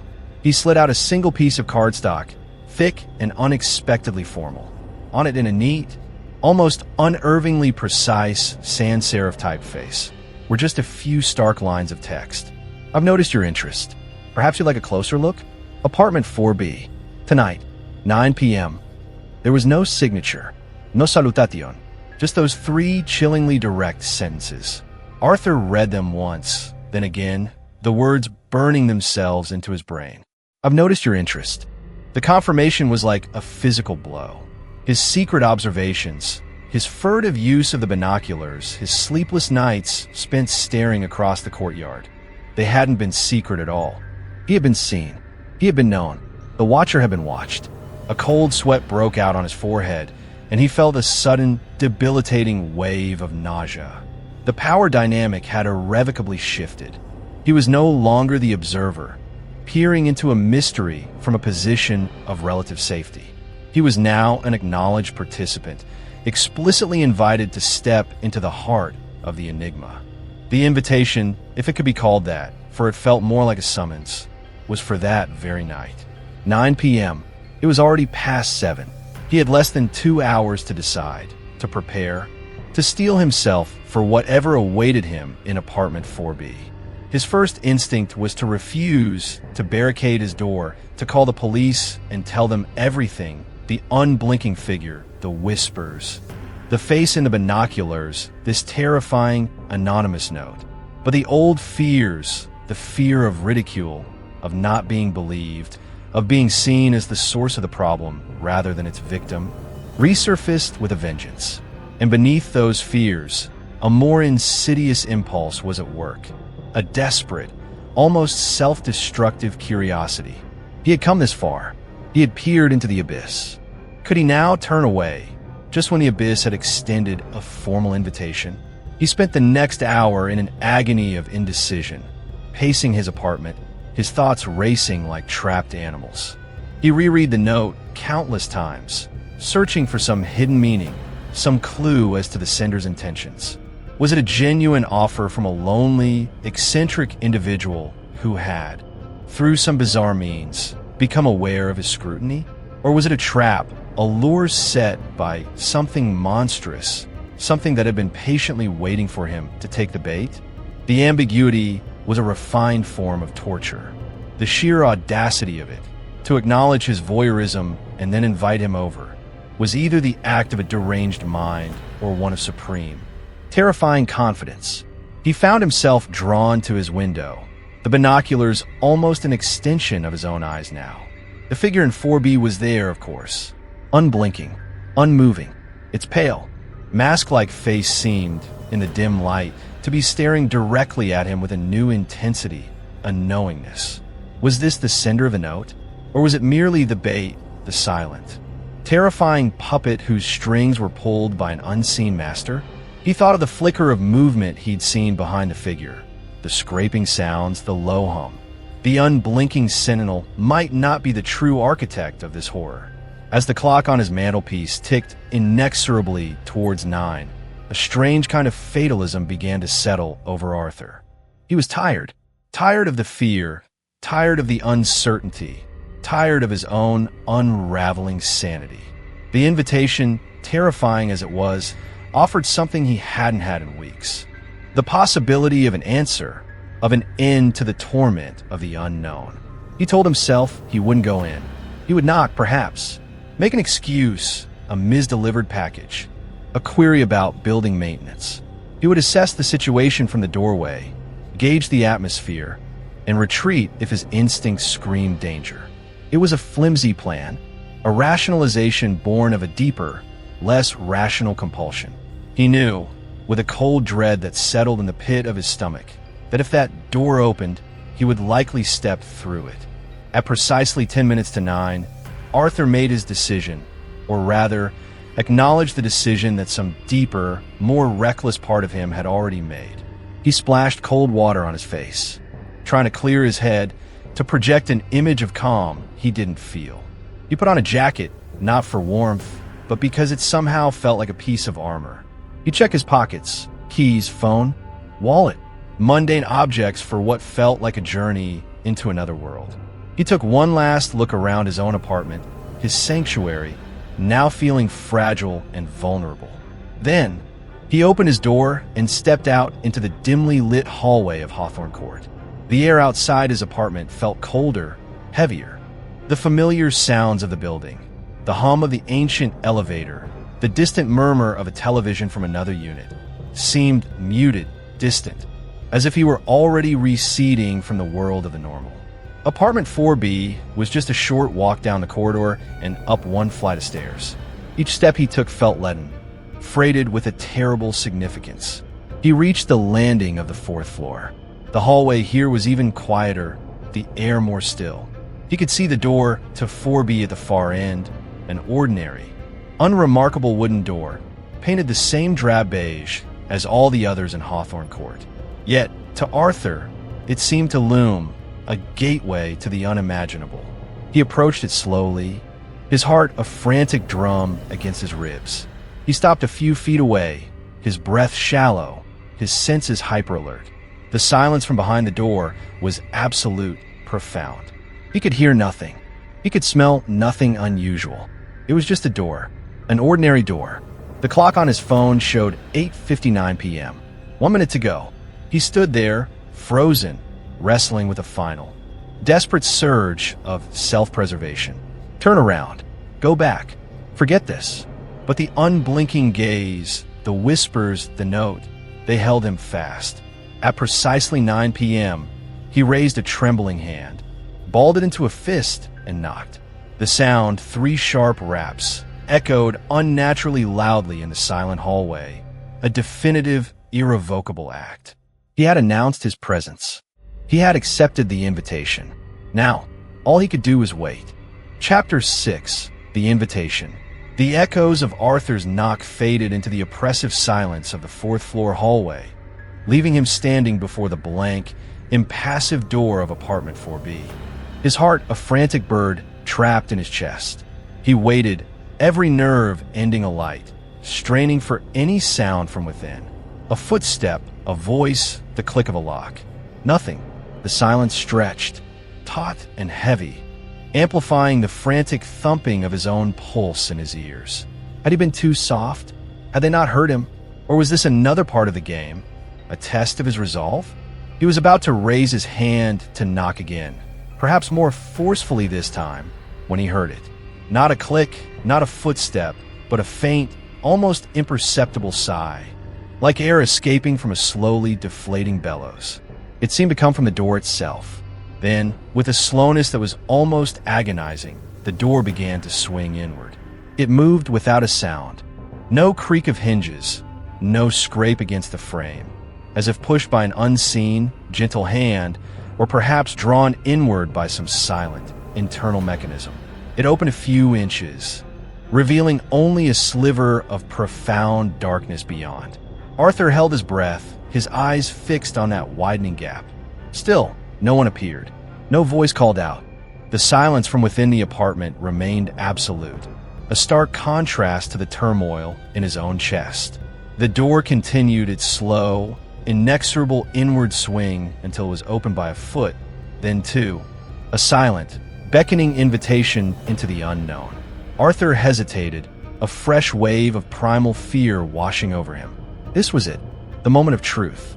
Every instinct screamed at him to turn and flee, to abandon this insane quest and retreat to the relative safety of his own world. But the weeks of obsession, the gnawing curiosity, the chillingly direct invitation, they had woven a web around him. A web from which escape now felt impossible. He had to know. He had to see. Taking a shallow, unsteady breath, he pushed the door open a little further and peered into the entryway of apartment 4B. The apartment was dimly lit, not by the familiar amber glow he saw from his own window, but by a colder, more diffuse light that seemed to emanate from deeper within the unit, perhaps from the living room. The small entryway was sparsely furnished, almost bare. A small, rickety-looking console table stood against one wall, its surface coated in a visible layer of dust that sparkled faintly in the oblique light. The air was cool, still, and carried a faint, unidentifiable odor, not unpleasant, not precisely chemical, but sterile, a clean, inorganic scent, like the inside of a long unopened box. There was no sign of any occupant. "Hello," Arthur called out, his voice barely a whisper or dry, rasping sound that seemed to be instantly swallowed by the profound quiet of the apartment. "Is anyone here?" No response, only the continued, unnerving silence. He took another tentative step, crossing the threshold, his shoes making a soft, scuffing sound on the bare wooden floorboards. He was inside. He was in apartment 4B. The door remained open behind him, a possible line of retreat, though it felt 1,000 miles away. He found himself in a short, narrow hallway. To his right, a closed door, probably a bathroom or a closet. Straight ahead, the hallway opened into what he assumed was the living room, the source of the faint illumination. It was from that direction that he had always seen the figure, the unblinking sentinel. With his heart pounding a frantic rhythm against his ribs, a rhythm that sounded deafeningly loud in the stillness, he moved slowly down the hallway towards the light. As he reached the end of the hallway and stepped into the living room, his breath caught in his throat. The room was larger than he had expected, and just as sparsely furnished as the entryway. A threadbare rug covered part of the floor. A single bare bulb in a ceiling fixture cast a weak, melancholic light over the scene. And there, positioned directly in front of the window, its back to the room, facing outwards toward the courtyard, towards his apartment, was the high-backed armchair. And seated in it was the figure. It was exactly as he had always seen it from his own window. That same rigid posture, that same stillness. Even from the back, there was an unnerving quality to its perfect immobility. Arthur stood frozen at the entrance to the living room, his gaze fixed on the back of the chair. He could see the dark fabric of its clothes, the unnaturally neat line of its hair. He cannot, from this angle, see its face, but he could imagine it, those wide, glassy, unblinking eyes staring out into the night. "Hello," he tried again, his voice a little stronger this time, though still laced with a tremor he couldn't control. I got your note." Silence. The figure did not move. It did not acknowledge his presence in any way. It remained fixed, its attention, or the illusion of its attention, directed solely out of the window. Arthur took a hesitant step into the room, then another. The floorboards creaked faintly beneath his weight, the sound shockingly loud in the otherwise silent space. He moved slowly, cautiously, around the side of the armchair, his gaze never leaving the figure. He had to see its face up close, without the distorting barrier of 2 panes of glass and the width of the courtyard. He had to confirm what his binoculars had shown him. As he came around to the side of the chair, his view of the figure's profile became clearer. The pale, waxy skin, the perfect, doll-like features. And then, as he moved further until he was standing almost directly in front of it. Looking down at it, he saw the eyes. Wide, dark, glassy, utterly, completely, unblinkingly still. It was exactly as he had seen through the binoculars, but infinitely more horrifying in its proximity. The air seemed to thicken around him, the faint, sterile scent more pronounced. He felt a profound sense of unreality, as if he had stepped into a nightmare. This was not a living being. It couldn't be. He reached out a hand, slowly, hesitantly, his fingers trembling. He had to know. He had to touch it. His fingertips brushed against the back of the hand that rested, palm down, on the armrest. The surface was cold, not the cold of a living body in a cool room, but a deeper, more absolute cold. And it was hard, unyielding. He pressed a little firmer. It felt like plastic or smooth polish wax. A horrifying, dawning realization, cold and sharp, pierced through the fog of Arthur's fear. The unblinking neighbor, the silent watcher who had consumed his life for weeks, was not a person at all.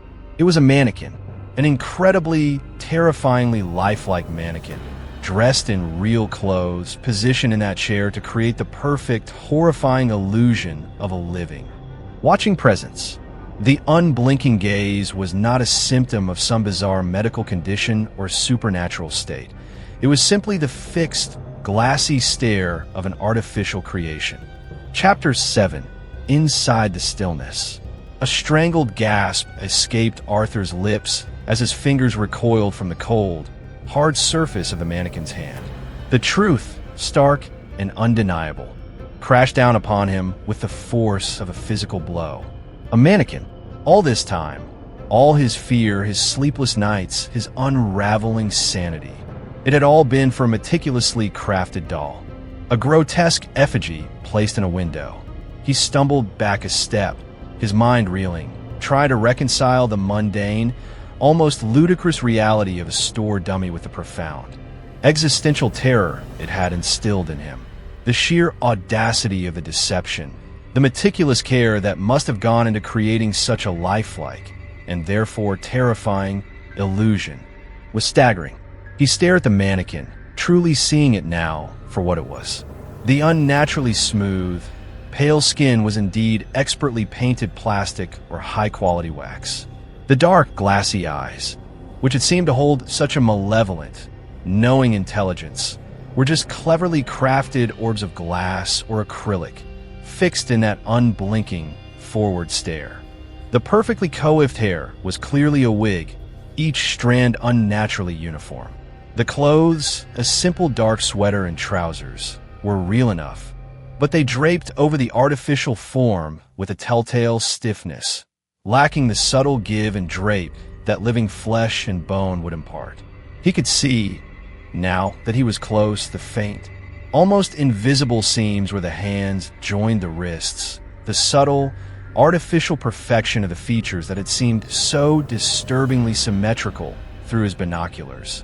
It was a masterpiece of unsettling verisimilitude, designed specifically, it seemed, to evoke the uncanny valley, to be just real enough to disturb, just artificial enough to horrify. A wave of conflicting emotions washed over Arthur.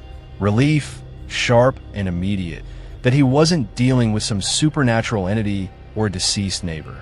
But this relief was quickly followed by a profound sense of foolishness, of having been so thoroughly, so easily duped. And beneath that, a new, colder fear began to crystallize. If this was a mannequin, then who had placed it here?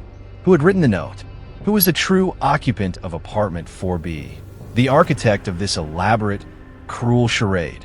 The figure in the chair might be artificial, but the intelligence behind it, the mind that had conceived and executed this psychological torment, was very real and undoubtedly very much present. He backed away from the mannequin, his gaze sweeping around the sparsely furnished living room. It was unnervingly tidy, yet overlaid with a thin, undisturbed layer of dust on every surface, as if the room were a carefully preserved stage set, used only for this one specific purpose, the tableau at the window. There were no personal effects, no books, no photographs. Nothing to suggest a life lived within these walls. Only the chair, the mannequin, and the weak, bare bulb overhead casting long, eerie shadows. The silence of the apartment, which he had previously attributed to the stillness of the figure, now felt different, more deliberate. The silence of a place purposefully kept empty, a hollow shell designed to amplify the horror of its single, artificial occupant. His eyes were drawn to a closed door at the far end of a short, dark hallway leading off the living room. A hallway he hadn't noticed before.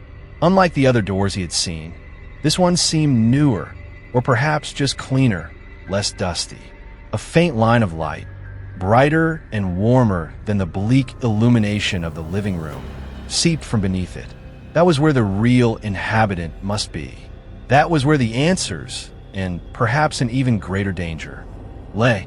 The thought of confronting the person responsible for this, the person who had so callously manipulated his mind, filled him with a mixture of trepidation and a grim, burgeoning anger. He hesitated for only a moment. He had come this far. He had accepted the invitation. He had touched the cold, lifeless hand of his tormentor. He couldn't turn back now, not without knowing who was behind it all. He moved towards the closed door, his footsteps unnaturally loud on the dusty floorboards. The faint, sterile scent he had noticed earlier seemed stronger here, and now he could detect another, underlying aroma, something faintly sweet, almost cloying, like old, decaying potpourri mixed with a sharper, chemical tang. He reached the door, his hand hovering over the doorknob. It was an old-fashioned brass knob, cool to the touch. He took a deep breath, tried to steady his nerves, then turned it. The door opened smoothly, silently, revealing a room that was a stark contrast to the rest of the apartment. This room was brightly lit, not by a bare bulb, but by several strategically placed lamps that cast a warm, almost cozy glow. And it was cluttered, not with dust and neglect, but with the paraphernalia of a meticulous, obsessive hobby. Shelves lined one wall, filled with an astonishing array of doll parts. Heads with sightless eyes and bald pates, disembodied hands and feet, torsos in various states of assembly. On a large workbench in the center of the room lay tools, delicate brushes, pots of paint, calipers, sculpting implements, hanks of artificial hair in various colors and textures. And standing by the workbench, her back to him, seemingly engrossed in adjusting a small, intricate mechanism on a partially assembled porcelain doll, was a woman. She was small, almost bird-like, with a cloud of silver-gray hair piled neatly on top of her head. She wore a simple, dark dress and an apron, the kind a craftsman might wear. She hummed softly to herself, a tuneless, almost childlike melody. Arthur stood frozen in the doorway, stunned into silence. This was not what he had expected. He had imagined some shadowy, malevolent figure, some sinister mastermind. But this appeared to be a harmless, elderly woman, absorbed in a rather quaint, if slightly macabre, hobby. Then she spoke, her voice soft, precise, without turning around.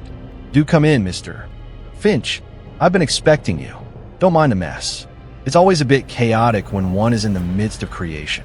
She turned then, slowly, a small, almost apologetic smile on her lips. Her eyes, bright and unervingly lucid, met his. Arthur recognized her instantly. It was Mrs. Gable, the elderly woman from the second floor, the one who had sat on the courtyard bench, the one who had spoken of strange ones and things to hide, the woman he had dismissed as a harmless, gossipy old dear. The architect of his weeks of terror stood before him, a polite smile on her face, a delicate sculpting tool still clutched in her hand. The unblinking neighbor might have been a mannequin, but its creator, its puppeteer, was chillingly, terrifyingly real. Chapter 8, The Unveiling. Arthur stared at Mrs. Gable, his mind struggling to reconcile the image of the kindly, gossiping old woman from the courtyard bench with the meticulous, obsessive craftswoman standing before him, surrounded by the eerie detritus of her art. The room, bathed in the warm lamplight, felt like a secret, hidden sanctum, a stark contrast to the cold, dusty emptiness of the rest of apartment 4B. The faint, sweet, chemical scent was stronger here, a combination of paints, solvents, and perhaps the subtle perfume of the synthetic hair and material she used. The sheer volume of doll parts, the tools laid out with such precision, spoke of a dedication that was both impressive and deeply unsettling. Mrs. Gable, Arthur finally managed, his voice raspy with disbelief. It was you? She chuckled, a dry, rustling sound, like dead leaves skittering across pavement. Indeed, Mr. Finch, or perhaps, in this context, you might think of me as the collector. It has a certain theatricality, don't you think? Her eyes, bright and unervingly sharp, twinkled with a mirth that sent a shiver down Arthur's spine. There was no sign of senility or harmless eccentricity here. Her gaze was focused, intelligent, and held a disturbing hint of something predatory. The mannequin, Arthur gestured vaguely back towards the living room. The staring. The note. That was all you. But of course, she said, her smile widening slightly. She gestured toward the stool near the workbench. Please, do make yourself comfortable, Mr. Finch. You look a little pale. It's quite a shock, I imagine, to finally see behind the curtain. Arthur remained standing, rooted to the spot, his legs feeling unsteady. Comfortable was the last thing he felt. Why, he asked, the single word encompassing a universe of confusion and dawning horror. Why would you do this? To me? To anyone? Mrs. Gable picked up a doll's head from the workbench, its painted eyes staring blankly ahead, and began to gently smooth its synthetic hair with her fingertips. Why does an artist paint, Mr. Finch? Why does a composer write music? It is a passion, a calling, if you will. I create tableaus, little scenes of quiet observation, and then I observe the observers. Her gaze flicked to him, sharp and penetrating. You, Mr. Finch, were this year's subject, and a most satisfactory one you have been, I must say. So diligent in your watching, so beautifully unraveled. Arthur felt a cold dread seep into his bones. He wasn't just a victim of a cruel prank. He was an unwitting participant in some perverse, long-running experiment. His fear, his sleeplessness, his descent into obsession. It had all been a performance for her amusement, a carefully orchestrated study in psychological erosion. You watched me? He stammered. You knew I was watching? From the very beginning, she confirmed, her voice tinged with a hint of pride. This apartment, for B, is perfectly situated for it, you see, directly opposite your own. And you, Mr. Finch, with your predictable routines, your isolation, you were an ideal candidate. She gestured around the workshop. It takes a certain kind of dedication to appreciate the subtleties. Most people are too busy, too distracted. But you have an eye for detail, capacity for sustained attention, rare qualities. The scraping sounds he'd heard, the faint hums, had they been real? Or had his mind, primed by her silent torment, manufactured them? Or worse, had she somehow orchestrated those as well? Tiny, deniable stimuli to heighten his anxiety? The sounds. He began. Yes, she said, a knowing look in her eye. A little auditory seasoning, shall we say? The imagination is a powerful amplifier, Mr. Finch. One merely needs to provide the right suggestions. He thought of his logbook, his meticulous notes, his blurry photographs. He had been documenting his own unraveling, providing her with a real-time record of her success. The realization was humiliating, sickening. He had been a puppet, dancing to her silent, unseen tune. The envelope on the windowsill.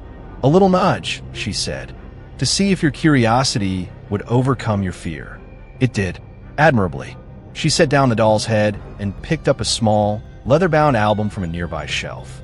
She opened it, her gnarled fingers turning the pages with a practiced delicacy.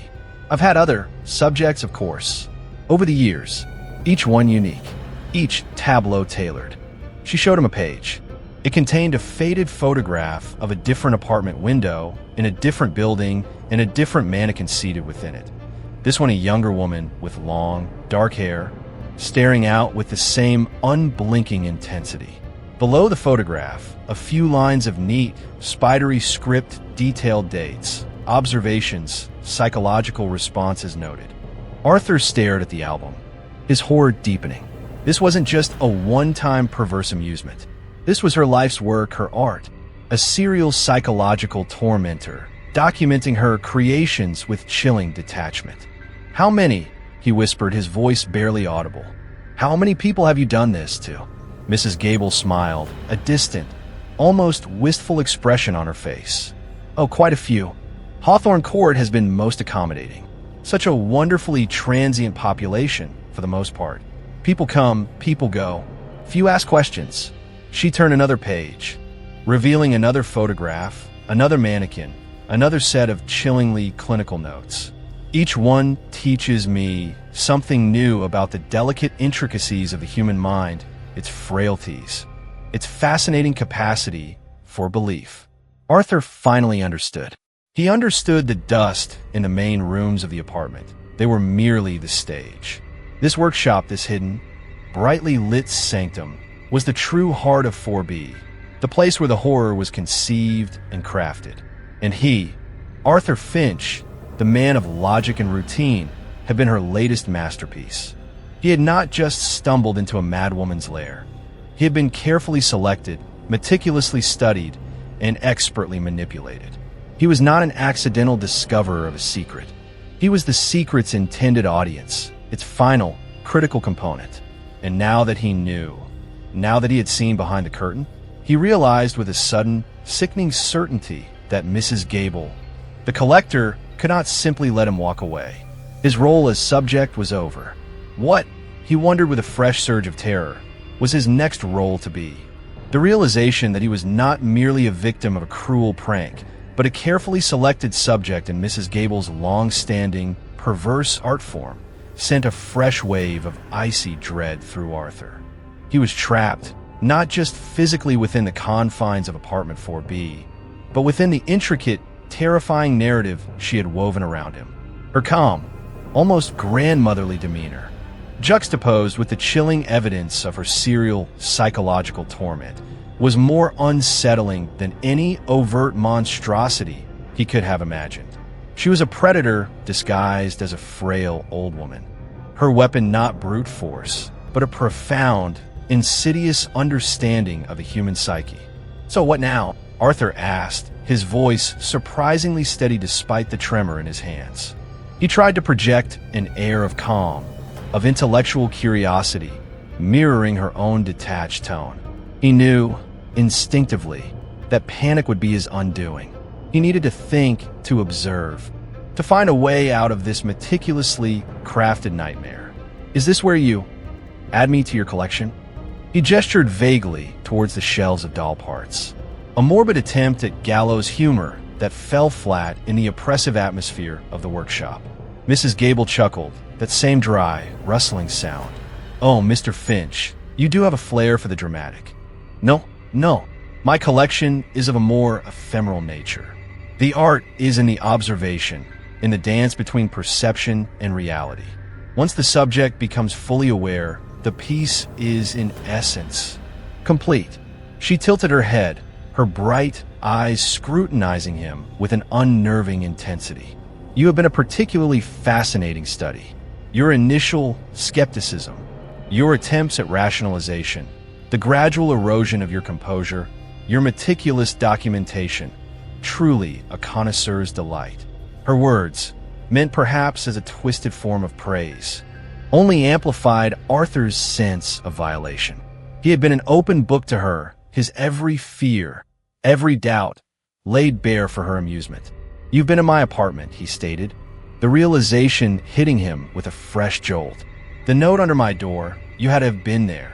"A brief visit," she confirmed, a hint of a smile playing on her lips. "Your security is rather lax, Mr. Finch.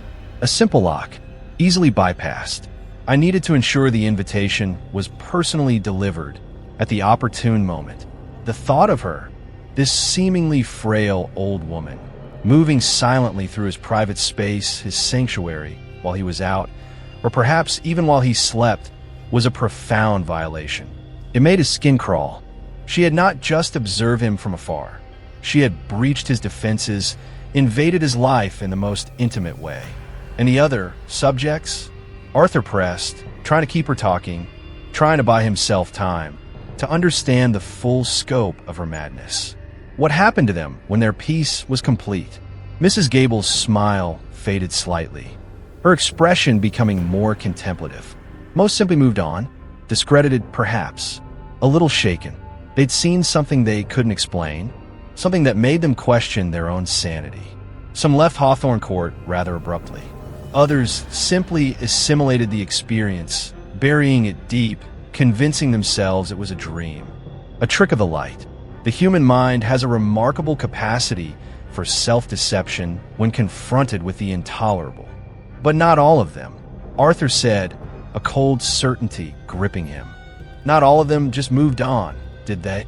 Her eyes met his, and for the first time, he saw a flicker of something else in their depths, something beyond detached amusement, a hint of a colder, more ruthless pragmatism.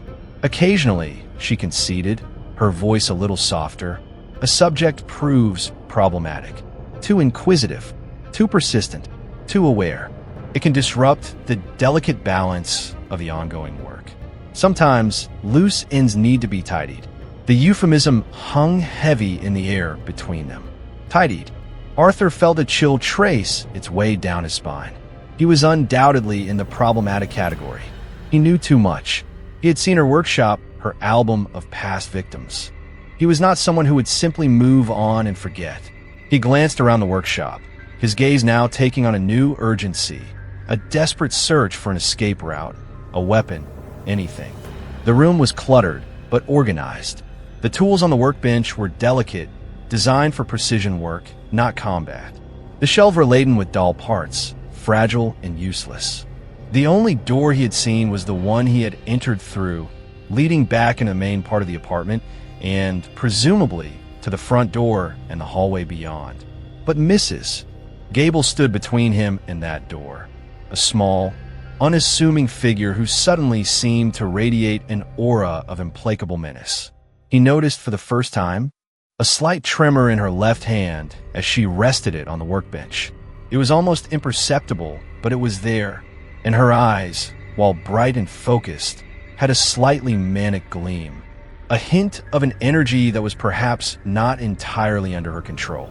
He also noted an almost obsessive-compulsive neatness to the arrangement of her tools, each one laid out in perfect parallel. The pots of paint arranged in a precise spectrum of color. These were small things, but they hinted an underlying rigidity, perhaps even a brittleness, beneath her calm, controlled exterior. Could these be weaknesses he could exploit? "You're very meticulous," Arthur observed, his voice carefully neutral. Everything in its place, every detail considered. A faint flush of pleasure touched Mrs. Gable's cheeks.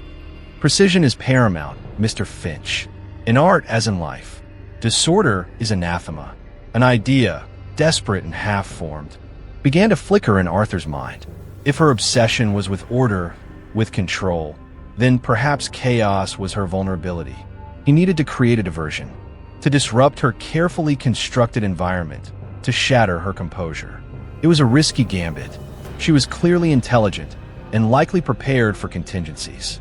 But doing nothing, allowing her to control the narrative, was a certain path to becoming another tidied loose end. He let his gaze drift toward the tall, rickety-looking shelving unit near the door, laden with boxes of what looked like porcelain doll heads. It seemed precariously balanced.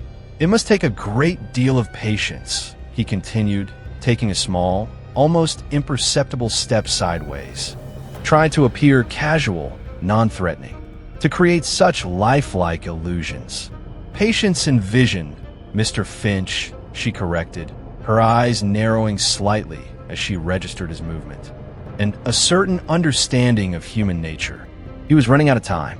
The pleasantries, the feigned intellectual curiosity, could only last so long. He had to act. He took another small step. He was now within a few feet of the shelving unit. His heart was pounding so hard he was sure she could hear it.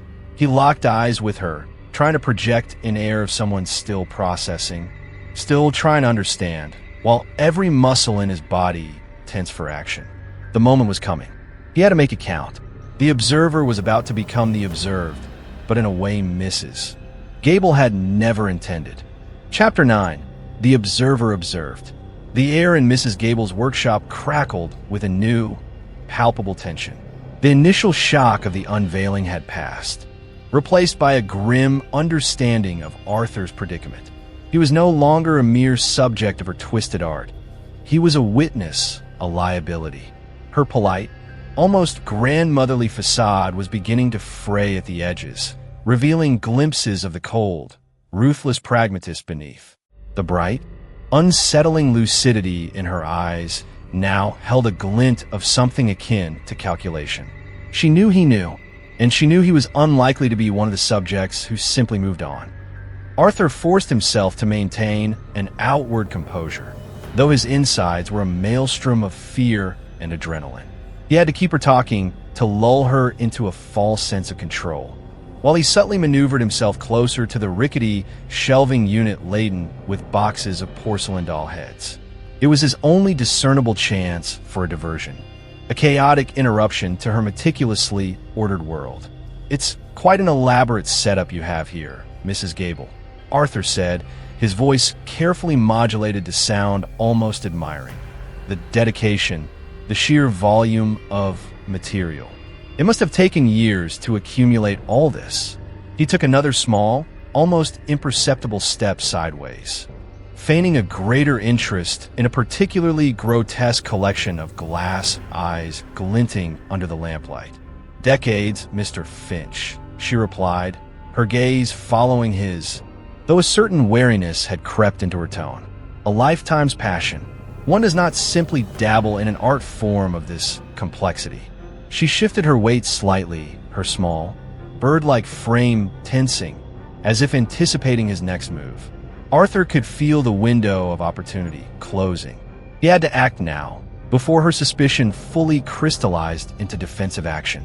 He feigned a stumble, a clumsy misstep, his arm flailing out as if for balance, and accidentally slammed his shoulder into the side of the tall shelving unit. The effect was instantaneous and dramatic.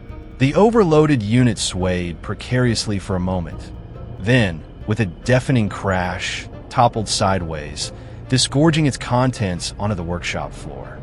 Boxes burst open, sending a cascade of porcelain doll heads, dozens, perhaps hundreds of them, bouncing and rolling in all directions.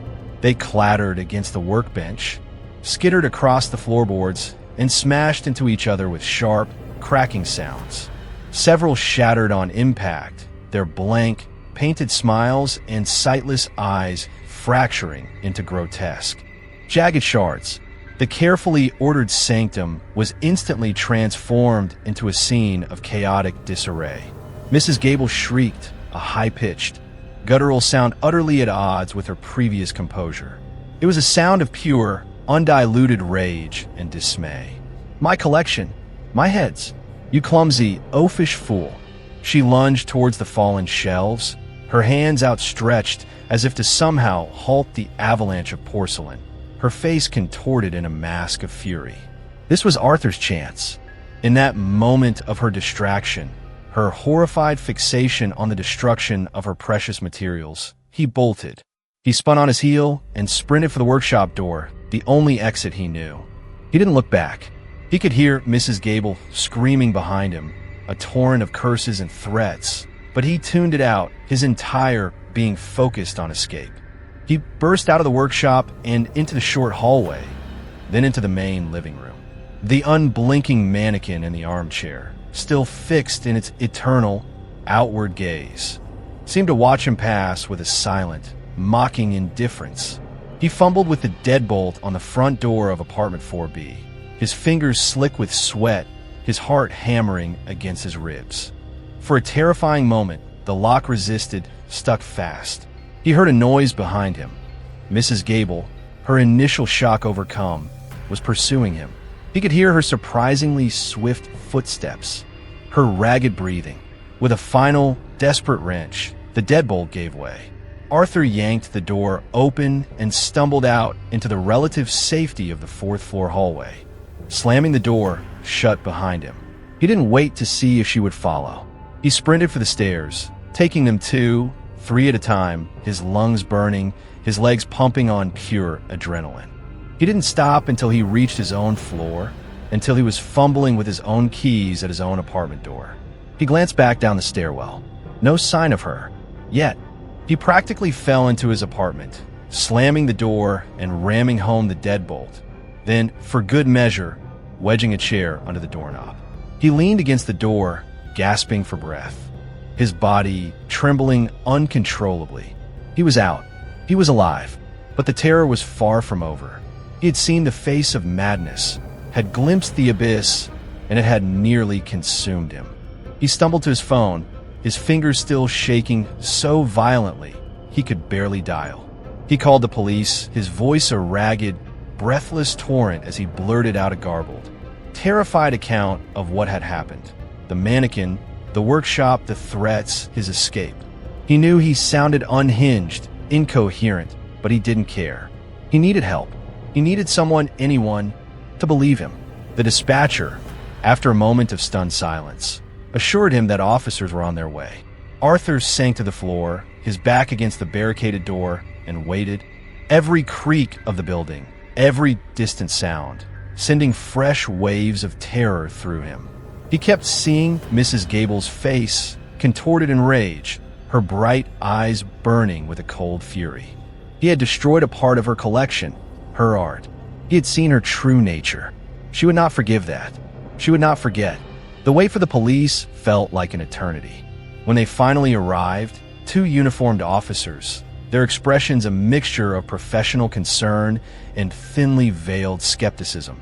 Arthur's initial relief was quickly tempered by the difficulty of conveying the sheer, bizarre horror of his experience.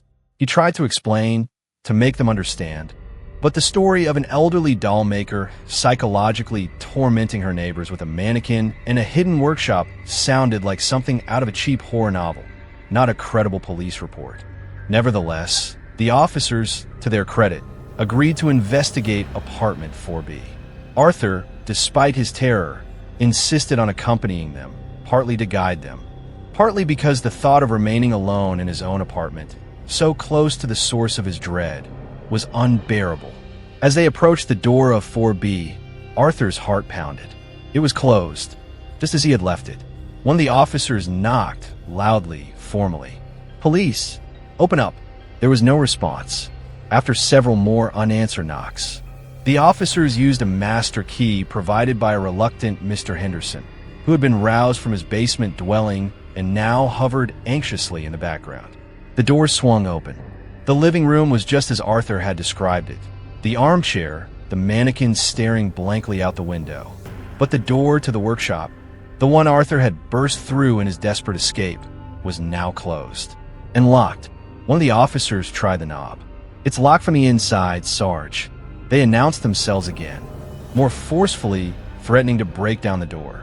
Still, only silence. Finally, with a nod from the senior officer, they kicked it in. The door jamb splintered, and the door flew open. Arthur peered in, his breath catching in his throat. The workshop was empty. Not just empty of Mrs. Gable. It was empty of everything. The workbench, the shelves, the tools, the countless doll parts. The shattered porcelain heads, all gone. The room was bare, dusty, as if it hadn't been used in years. There was no sign of the struggle, no trace of the chaotic scene Arthur had precipitated. It was as if the entire elaborate workshop, Mrs. Gable herself, had simply vanished into thin air. The only evidence that anyone had been there recently was the freshly broken door. The officers exchanged skeptical glances. Mr. Henderson wrung his hands, and Arthur stared into the empty room, a cold, sickening dread washing over him. She was gone, and she had taken her entire world with her, leaving him with an unbelievable story and the chilling certainty that she was still out there, somewhere, perhaps already planning her next masterpiece. The observer had been observed, but the true horror was that the artist had simply disappeared. The scene in the now barren workshop of apartment 4B was a surreal, sanity-testing tableau for Arthur, where moments before, by his frantic account, had stood a meticulously organized, if deeply disturbing, hub of creation. There was now only dust, emptiness, and a lingering, faint scent of something old and sterile. The police officers, though maintaining a professional demeanor, were clearly struggling to reconcile Arthur's wild-eyed, breathless narrative with the stark reality of the empty room. The broken door was the only tangible evidence that anything out of the ordinary had occurred, and even that could be attributed to their own forced entry. Mr. Finch, Sergeant Miller, the senior officer, began, his voice carefully neutral but edged with a weariness that Arthur found deeply disheartening. "Are you absolutely certain this was the room? You described quite a lot of material. Doll parts, tools, shelves."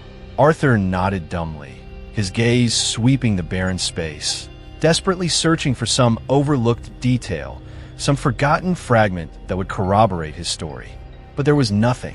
The floorboards were dusty but clear.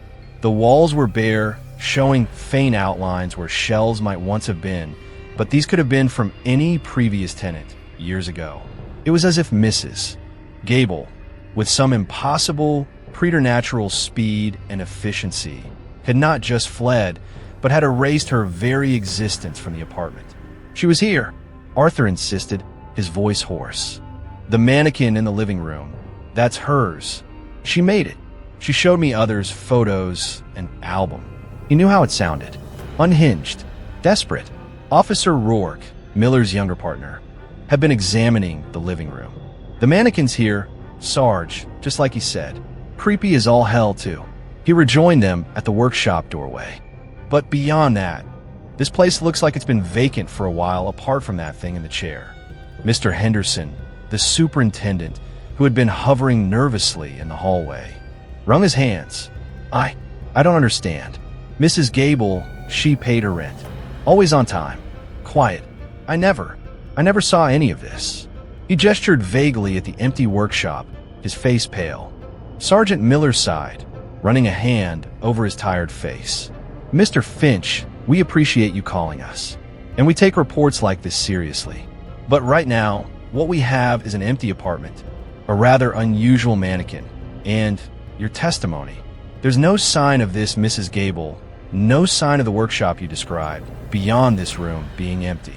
Are you sure, absolutely sure? You haven't perhaps imagined some of this? You mentioned you haven't been sleeping well." The implication was clear. They thought he was delusional, stressed, perhaps even hallucinating. The careful erasure of her presence was so complete it made him look like the one who was unmoored from reality. A wave of despair washed over Arthur. He had escaped, yes, but he had not been saved. He was alone with his knowledge, his terror now compounded by the crushing weight of disbelief from the very people he had turned to for help. "I didn't imagine it," Arthur said, his voice low but firm, a spark of defiance igniting within his exhaustion. "She was real. This was real. She called herself the Collector. She's done this to other people." Sergeant Miller exchanged another weary glance with Officer Rourke. "We'll file a report, Mr. Finch. We'll put out an alert for a woman matching Mrs. Gable's description, see if she's known to us, or if any other tenants have reported unusual activity. We'll check with building management about her lease, but without any physical evidence, or a victim who can corroborate your story beyond the psychological distress." He let the sentence hang, the implication obvious. They took his statement, a frustrating, circular process where Arthur recounted the events again and again, each repetition feeling more fantastical, more unbelievable, even to his own ears, in the face of their polite skepticism. They documented the mannequin, took photographs of it in the empty apartment. They asked Mr. Henderson about Mrs. Gable's rental agreement, which he promised to look up, though he reiterated he knew little about her beyond her name and her prompt cash payments. After what felt like an eternity, the officers left, promising to follow up. But Arthur could see it in their eyes. This was likely to become another unsolved, low-priority case, the ramblings of a stressed-out recluse. He was left alone in the hallway, Mr. Henderson having retreated to his basement office, muttering about strange tenants and the trouble they caused. Arthur couldn't bring himself to return to his own apartment. Not yet. The thought of being so close to 4B, even with Mrs. Gable ostensibly gone, was unbearable. He stood there, staring at the closed door of the apartment that had become the nexus of his terror. A profound sense of desolation washing over him. She had won. She had tormented him, drawn him in, revealed her madness, and then vanished like a puff of smoke, leaving him to pick up the pieces of his shattered sanity, his credibility in tatters. The mannequin remained in apartment 4B. The police had deemed it building property or abandoned goods, and Mr. Henderson, clearly unnerved by the whole affair, had no immediate plans to remove it. So, it stayed a silent, unblinking sentinel, its glassy eyes forever fixed on the window, a constant, terrifying reminder of Arthur's ordeal. He knew he could never look at it again without reliving the horror. Over the next few days, Arthur existed in a state of numb shock. He barely ate, barely slept. His work lay abandoned. He jumped at every shadow, every unexpected noise. The police did follow up, to some extent. Mrs. Gable, they discovered, had rented the apartment under an alias, using a fake ID and paying in cash, untraceable. There was no record of her in any official database. She was a ghost.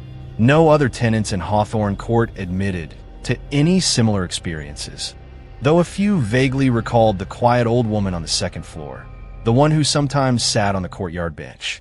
Their recollections were fleeting, unremarkable. Arthur was alone in his knowledge. He knew he had to leave Hawthorne Court. He couldn't stay there, not with the constant reminder of apartment 4B, not with the lingering fear that Mrs. Gable, the collector, might somehow return, or that her art might continue in some other, unseen way. He broke his lease, forfeiting his deposit, and began the frantic, desperate process of finding a new place to live, far away from the scene of his torment. As he packed his meager belongings, his hands still trembled. He avoided looking out his living room window, keeping the blinds tightly shut. The unblinking gaze might be gone, but its echo remained, burned into his memory. The facade of his ordinary life had been shattered, and he knew, with a chilling certainty, that he would never truly feel safe again. The observer had been observed, and in the end, the artist had simply moved on to find a new canvas, leaving her previous subject broken, disbelieved, and forever haunted by the stillness in the window. Chapter 10, Cracks in the Collection. Weeks turned into months. Arthur had moved out of Hawthorne Court, finding a small, anonymous apartment in a different part of the city, a sterile, modern high-rise that he hoped would offer no shadowy corners for unseen watchers. He had chosen an apartment on a high floor, one that faced not a courtyard of neighboring windows, but the impersonal, distant sprawl of the city skyline.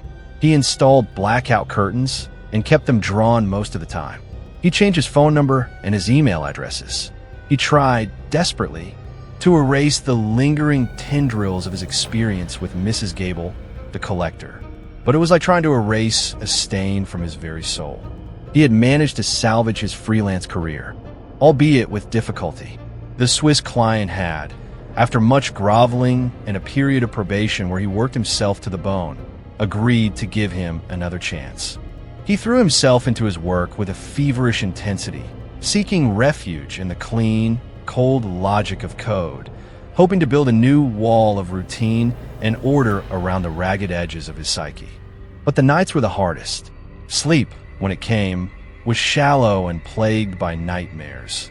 Images of the unblinking mannequin, of Mrs. Gable's knowing smile, of shelves laden with sightless doll heads. He would often wake with a jolt, his heart pounding, convinced he could hear faint scraping sounds, or that a pale, waxy face was watching him from the darkness of his new bedroom. He became acutely aware of windows, of the countless unlit squares that punctuated the cityscape, each one, in his heightened state of paranoia, seemed like a potential stage for another of the collector's horrifying tableaus. He found himself scanning them obsessively, a habit he couldn't break, his eyes searching for any telltale stillness, any unblinking gaze. He avoided eye contact with strangers, especially elderly women. He lived in a state of constant, low-grade vigilance.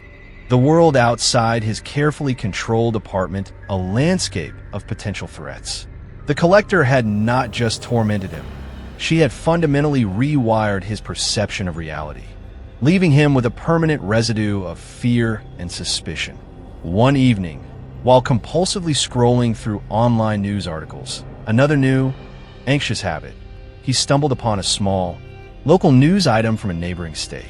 It was a brief, almost dismissive report about an elderly woman found deceased in her apartment in a quiet, suburban town. The cause of death was listed as natural causes, a heart attack. The article mentioned, as a curious footnote, that the woman, a reclusive artist named Eleanor Vance, a name that meant nothing to Arthur, had a rather unusual collection of antique dolls and doll-making equipment in her home.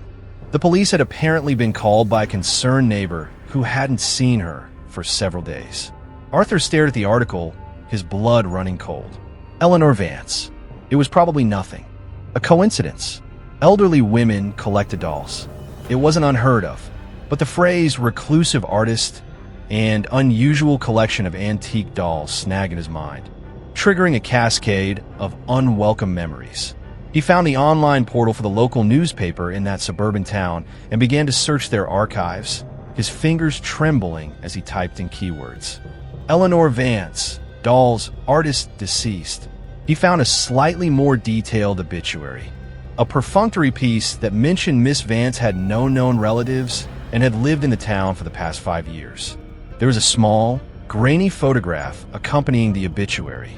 A picture of a woman with silver-gray hair piled neatly on her head, a faint, almost apologetic smile on her lips. Arthur's breath caught in his throat. It was her. It was Mrs. Gable, or rather, Eleanor Vance, the collector. She was dead. A wave of profound, almost debilitating relief washed over him, so intense it left him weak and trembling. It was over. She was gone, truly gone. The source of his terror, the architect of his torment, could no longer hurt him or anyone else. He read the article again and again, as if trying to absorb the finality of it through sheer repetition. A heart attack, natural causes. There is a certain ironic banality to it, a mundane into a life dedicated to such extraordinary, perverse artistry. But as the initial wave of relief subsided, a new, more complex set of emotions began to surface. There was a strange sense of anticlimax, of an ending that felt too neat, too quiet for the scale of the horror she had inflicted. And beneath that, a lingering, unsettling question. If she had been operating for decades, as she had claimed, how many other Eleanor Vance had there been? How many other aliases, other towns, other collections of traumatized subjects? The album he had seen, with its faded photographs and chillingly clinical notes, had hinted at a long and prolific career. Had this Eleanor Vance been just one facet of a much larger, more horrifying whole? And what of her materials? The obituary mentioned an unusual collection of antique dolls and doll-making equipment. Had the police, in their cursory investigation of a lonely old woman's death, truly understood what they were looking at? Had they found other albums, other evidence of her life's grotesque work? Or had it all been dismissed as the harmless eccentricity of a reclusive spinster?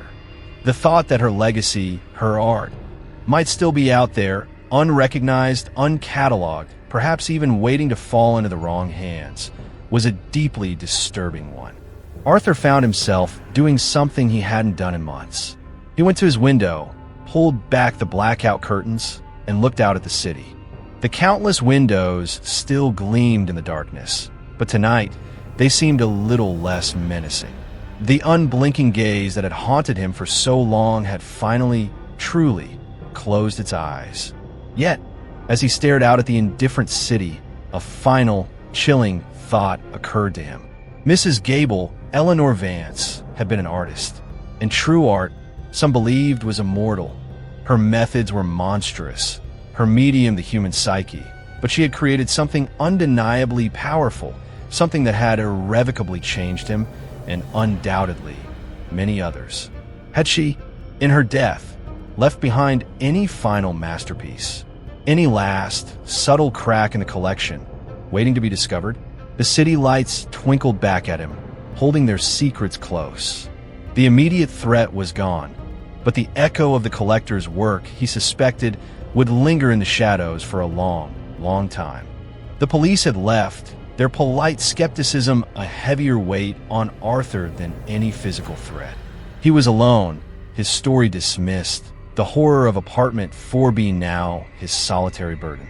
The raw terror of his escape had begun to subside, replaced by a cold, simmering anger and a desperate, almost frantic need for validation, for proof.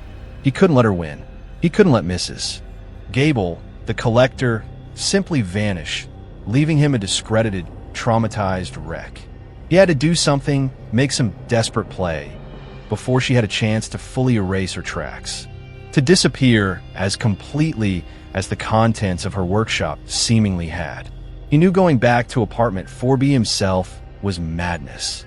Even if she wasn't physically there, the place was a psychological minefield for him. And if she was there or returned, he shuddered. No, direct confrontation was out. But he had one advantage, however slim. He knew her methods, her obsession with her art, her meticulous nature. And he knew about the album, the photographic record of her subjects. If he could somehow get his hands on that album, that would be undeniable proof, something the police couldn't dismiss. It was a long shot, a desperate gamble, but it was the only play he had left. He remembered the layout of the apartment vividly. The workshop door, now broken by the police, would offer no resistance. But the front door of 4B would be locked, and Mr. Henderson, the superintendent, was unlikely to grant him access again after the recent fiasco. He needed a way in and a way to ensure Mrs. Gable wasn't there, or if she was, that she was incapacitated. This line of thought terrified him, but the alternative, living with this unbelieved horror, knowing she was still out there, was worse. His mind raced. He thought of the mannequin, still seated in the window of 4B, its unblinking gaze a silent mockery. Could it be used? It was her creation, her centerpiece. If he could somehow create a disturbance involving the mannequin, something that would force Mr. Henderson, or even the police again, to enter the apartment while he himself remained at a safe distance, perhaps he could use that as a diversion. It was a convoluted, risky plan, hatched from desperation and adrenaline. He waited until the deepest part of the night, when Hawthorne Court was wrapped in an almost tomb-like silence. He slipped out of his apartment, his heart pounding, a small, heavy flashlight clutched in his hand, and a length of sturdy twine he'd found in his utility drawer. He crept up to the 4th floor. The hallway was deserted. The door to 4B loomed, closed and silent. He didn't dare try the knob. Instead, he went to the window at the end of the hallway, the one that offered a slightly oblique view of 4B's living room window from the outside. The mannequin was there, a pale sentinel in the darkness. His plan was reckless, almost certainly foolish. He intended to use a small, weighted object tied to the twine to try and knock something over inside 4B. Near the window, something that would make a noise, perhaps even break the window, creating a commotion that would draw attention. He knew the chances of success were minimal. He could miss, he could get caught. He could achieve nothing but making more noise and further cementing his reputation as the building lunatic. He found a loose piece of gravel on the hallway windowsill. He tied it securely to the twine. He opened the hallway window a crack, just enough to maneuver. Then, taking careful aim, he swung the weighted twine like a tiny pendulum, trying to arc it through the slight gap he imagined might exist at the top of 4B's window, or to strike the glass with just enough force to startle, not shatter. It took several attempts, each one accompanied by the frantic beating of his own heart. On the 5th try, he felt a faint thunk as the gravel made contact with something solid on the other side of 4B's window. Perhaps the sill, perhaps the frame. It wasn't loud, but in the dead silence of the night, it was a definite sound. He waited, holding his breath. Had anyone heard? Had she heard if she was still in there? Seconds stretched into an eternity. Then, a light flickered on inside apartment 4B. Not the dim amber glow of the mannequin's vigil, but a brighter, harsher light, as if a main room light had been suddenly switched on. Arthur's blood ran cold. She was still there, or had returned. He should have fled then. His plan, if it could even be called that, had achieved nothing but confirming her presence. But a strange, almost self-destructive compulsion kept him rooted to the spot. Peering through the hallway window, he saw movement within 4B, a shadow detaching itself from the deeper gloom, moving towards the window where the mannequin sat. It was Mrs. Gable. He could see her silhouette, small and wiry, her silver hair catching the light. She seemed agitated, peering out into the courtyard, then looking around her own living room. And then, something happened that Arthur could never have predicted. As Mrs. Gable leaned closer to the mannequin, perhaps to inspect it or the window for damage, the mannequin, the unblinking sentinel that had been the source of his weeks of terror, moved. Not a subtle shift, not a tremor. Its arm, the one resting on the armrest, shot out with a sudden, jerking motion and struck Mrs. Gable squarely in the chest. Arthur gasped, stumbling back from the hallway window, his mind reeling. Had he seen that right? Had the mannequin attacked her? It was impossible. It was a doll, but he had seen it. Mrs. Gable let out a small, choked cry and staggered back, clutching her chest, her face a mask of shock and pain. She stumbled, then fell heavily to the floor, out of Arthur's line of sight. Arthur stood frozen, his desperate play having taken a bizarre, horrifying, and entirely unexpected turn. What had he just witnessed? Had the stress finally broken him, and he was now hallucinating wildly? Or had there been something more to that mannequin? Something beyond mere plastic and paint, something that Mrs. Gable herself had not fully controlled. The silence from apartment 4B was now absolute, more terrifying than ever. His attempt to find proof had potentially unleashed something far worse. He didn't know what to do, what to think. He only knew that the unblinking neighbor was no longer just a passive observer, and the cracks in the collector's carefully curated world had just become a gaping, terrifying chasm.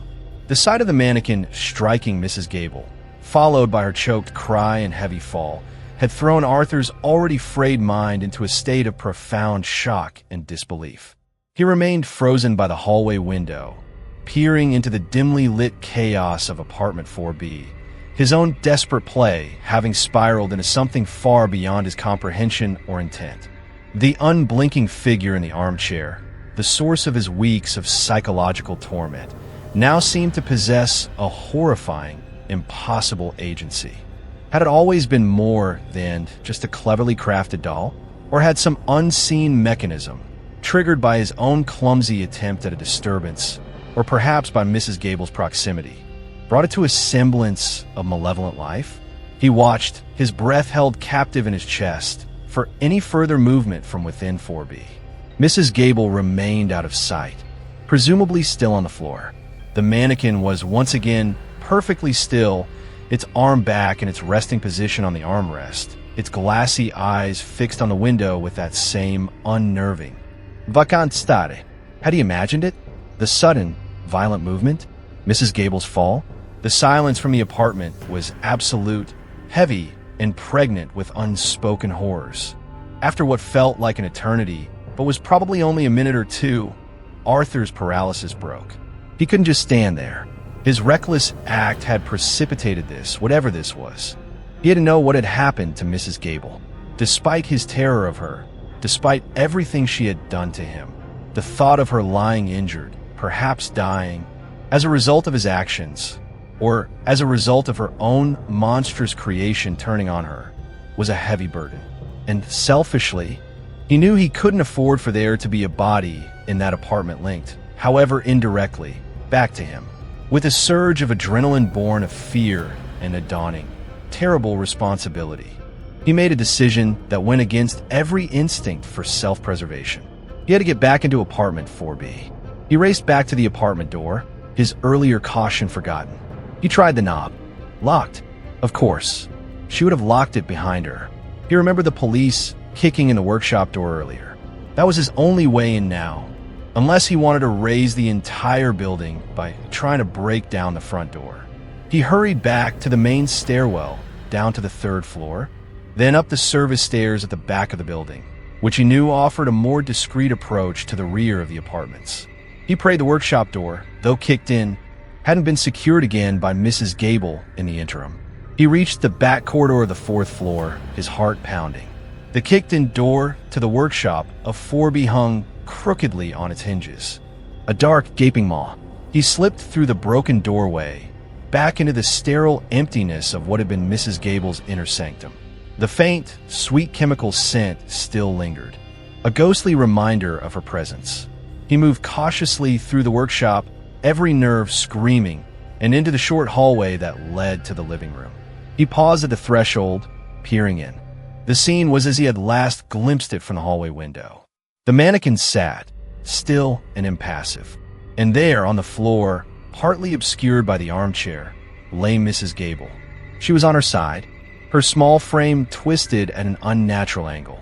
Her eyes were open, staring blankly at the ceiling, her face pale and slack. A thin trickle of blood, dark in the dim light, oozed from the corner of her mouth. Arthur's stomach heaved. He took a hesitant step closer, his gaze flicking nervously between the prone figure of Mrs. Gable and the utterly still mannequin in the chair. "Mrs. Gable," he whispered, his voice barely audible. "Eleanor." There was no response. He knelt beside her, his hand trembling as he reached out to feel for a pulse at her neck. Her skin was already cool, and there was no flutter of life beneath his fingertips. Mrs. Gable, the collector, the architect of so much psychological terror, was dead. Whether from the blow delivered by the mannequin, or from the fall, or perhaps a heart attack precipitated by the shock and exertion. He couldn't tell, but she was undeniably, irrevocably gone. Arthur stumbled back, a wave of dizziness and nausea washing over him. He had wanted to expose her, to find proof, but not this. Not like this. He was now standing in an apartment with a dead body and a mannequin that had impossibly, seemingly committed murder. His fingerprints were likely on the twine, on the gravel, perhaps even somewhere inside from his earlier forced entry and escape. He was implicated deeply and terrifyingly. His gaze was drawn, with a horrified fascination, back to the mannequin. It sat there, serene, unblinking, its glassy eyes reflecting the dim light. Had it truly moved? Or had Mrs. Gable, in her agitation, perhaps tripped or suffered a stroke? And the mannequin's attack was a figment of his stressed, terrified imagination. A hallucination born of the moment? He had to know. He cautiously approached the figure in the chair, his eyes scanning it for any sign of mechanics, any clue as to how it might have moved. He reached out, his hand shaking, and touched its arm, the one he thought he'd seen strike out. It was cold, rigid, unyielding, just plastic and fabric. He could see no joints, no mechanisms, nothing that would allow for such a sudden, violent movement. And yet, he had seen it. He was sure of it. Or was he? The line between reality and nightmare had become so blurred, so porous, in his recent experience, that he no longer trusted his own perceptions. The immediate, overwhelming problem was Mrs.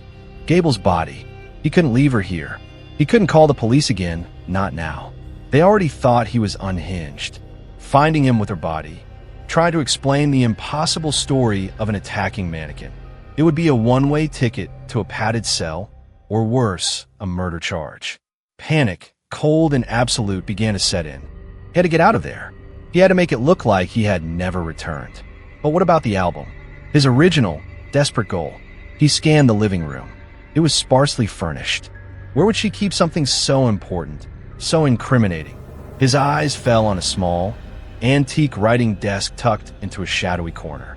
A piece of furniture he hadn't paid much attention to before. It was the only place in this main part of the apartment, apart from the now empty workshop, that seemed like it might hold personal effects. Driven by a renewed, if terrified, sense of purpose, he hurried to the desk. Its roll top was closed. He tried to lift it. Locked. Of course. He looked around frantically for something to pry it open. His eyes landed on a heavy brass letter opener lying on top of the desk. He grabbed it and, with a surge of desperate strength, jammed it into the seam of the roll top, levering it upwards. With splintered, and with a groan, the lock gave way. He threw open the top. Inside, amidst a clutter of old papers, pens, and ink bottles, was a single leather-bound album. The album, the one she had shown him. His heart leaped. This was it. Proof. He snatched it up. He also saw, tucked beside it, a small, velvet-lined box. Curious, despite the urgency of the situation, he opened it. Inside, nestled on the velvet, were several intricately carved keys and a small, folded piece of paper. He unfolded it. It was a list of addresses, safe deposit box numbers, and what looked like bank account details under various names. Eleanor Vance was just one of them. The collector had been even more meticulous, more prepared than he could have imagined. He had what he needed, more than he needed. He stuffed the album and the small box into his jacket pockets. He had to leave now. He cast one last, horrified look at Mrs. Gable's body, then at the unblinking mannequin.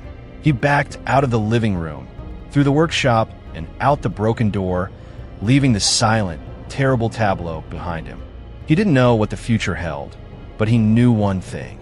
The facade of apartment 4B had been shattered, and the secrets it had held were far darker and more complex than even he, in his deepest terror, had ever conceived. He had made a desperate play, and the game had just become infinitely more dangerous. Chapter 12. The Shattered Facade. Arthur fled apartment 4B for the second time that night. His heart a wild drum against his ribs, the leather-bound album and the small box of keys a heavy, incriminating weight in his jacket pockets. He didn't dare use the main stairs, opting again for the shadowy service stairwell, his mind a chaotic whirl of terror, disbelief, and a dawning, sickening realization of the depth of the abyss he had stumbled into. Mrs. Gable was dead. A mannequin had, or seemed to have, killed her, and he was now in possession of evidence that could potentially unravel a lifetime of her grotesque artistry, but could just as easily implicate him in her demise. He reached his own apartment, his hands shaking so violently he could barely fit the key in the lock.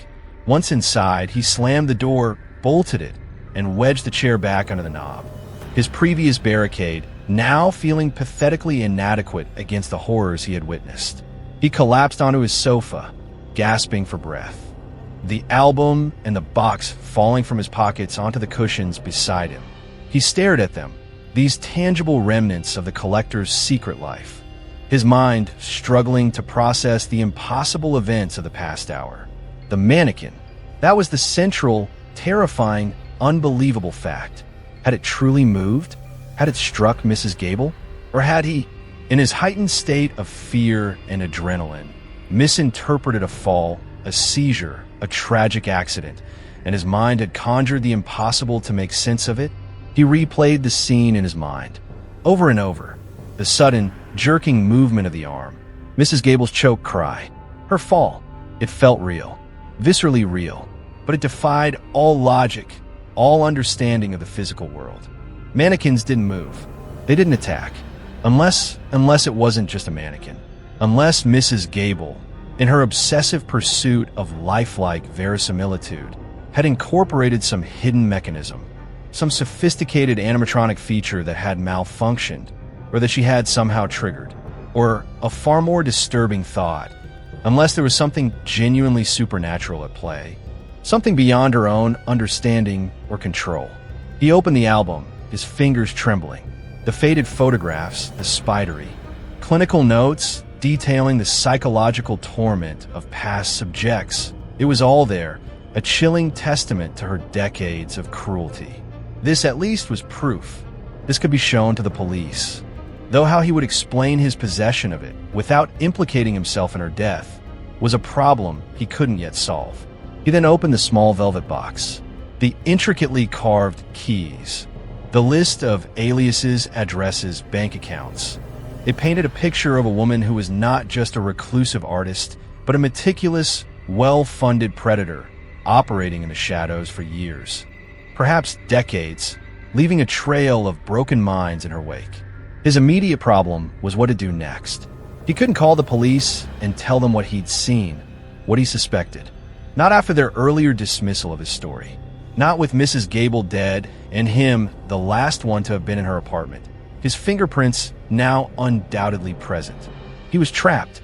If he did nothing, her body would eventually be discovered, and an investigation would begin. Would they trace it back to him? His earlier call to the police, his frantic accusations against her, might ironically make him a prime suspect. If he went to the police with the album, how could he explain obtaining it without admitting to breaking into her apartment after she was dead? He spent the rest of the night in a state of terrified paralysis, the album and the box lying on his coffee table like ticking time bombs. As dawn approached, a desperate, reckless plan began to form in his mind.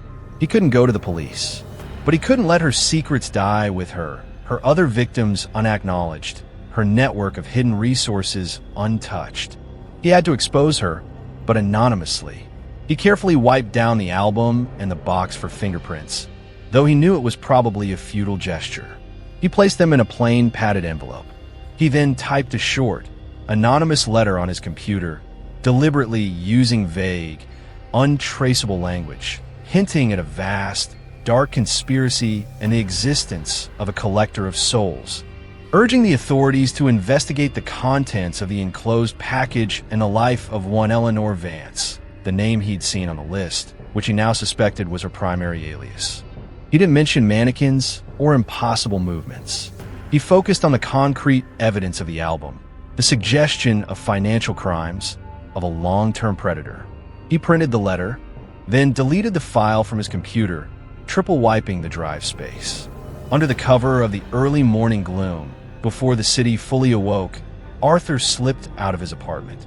He drove to a post office in a distant neighborhood, mailed the padded envelope to the main investigative branch of the city police, using a public mailbox, ensuring no cameras would capture him. It was a desperate act, a shot in the dark, but it was all he could think of. He had set the wheels in motion. Now, all he could do was wait and pray. The discovery of Mrs.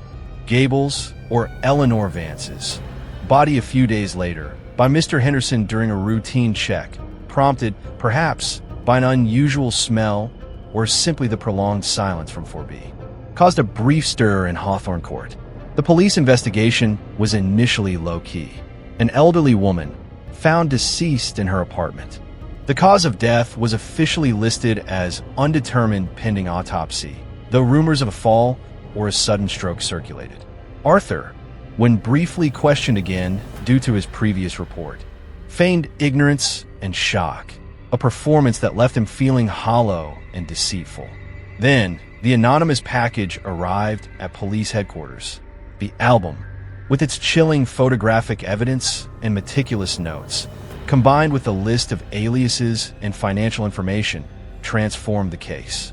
It was no longer just the quiet death of a reclusive old woman. It was the potential unveiling of a serial psychological abuser, a predator who had operated beneath the radar for years, possibly decades. The investigation escalated. Forensics teams swarmed apartment 4B.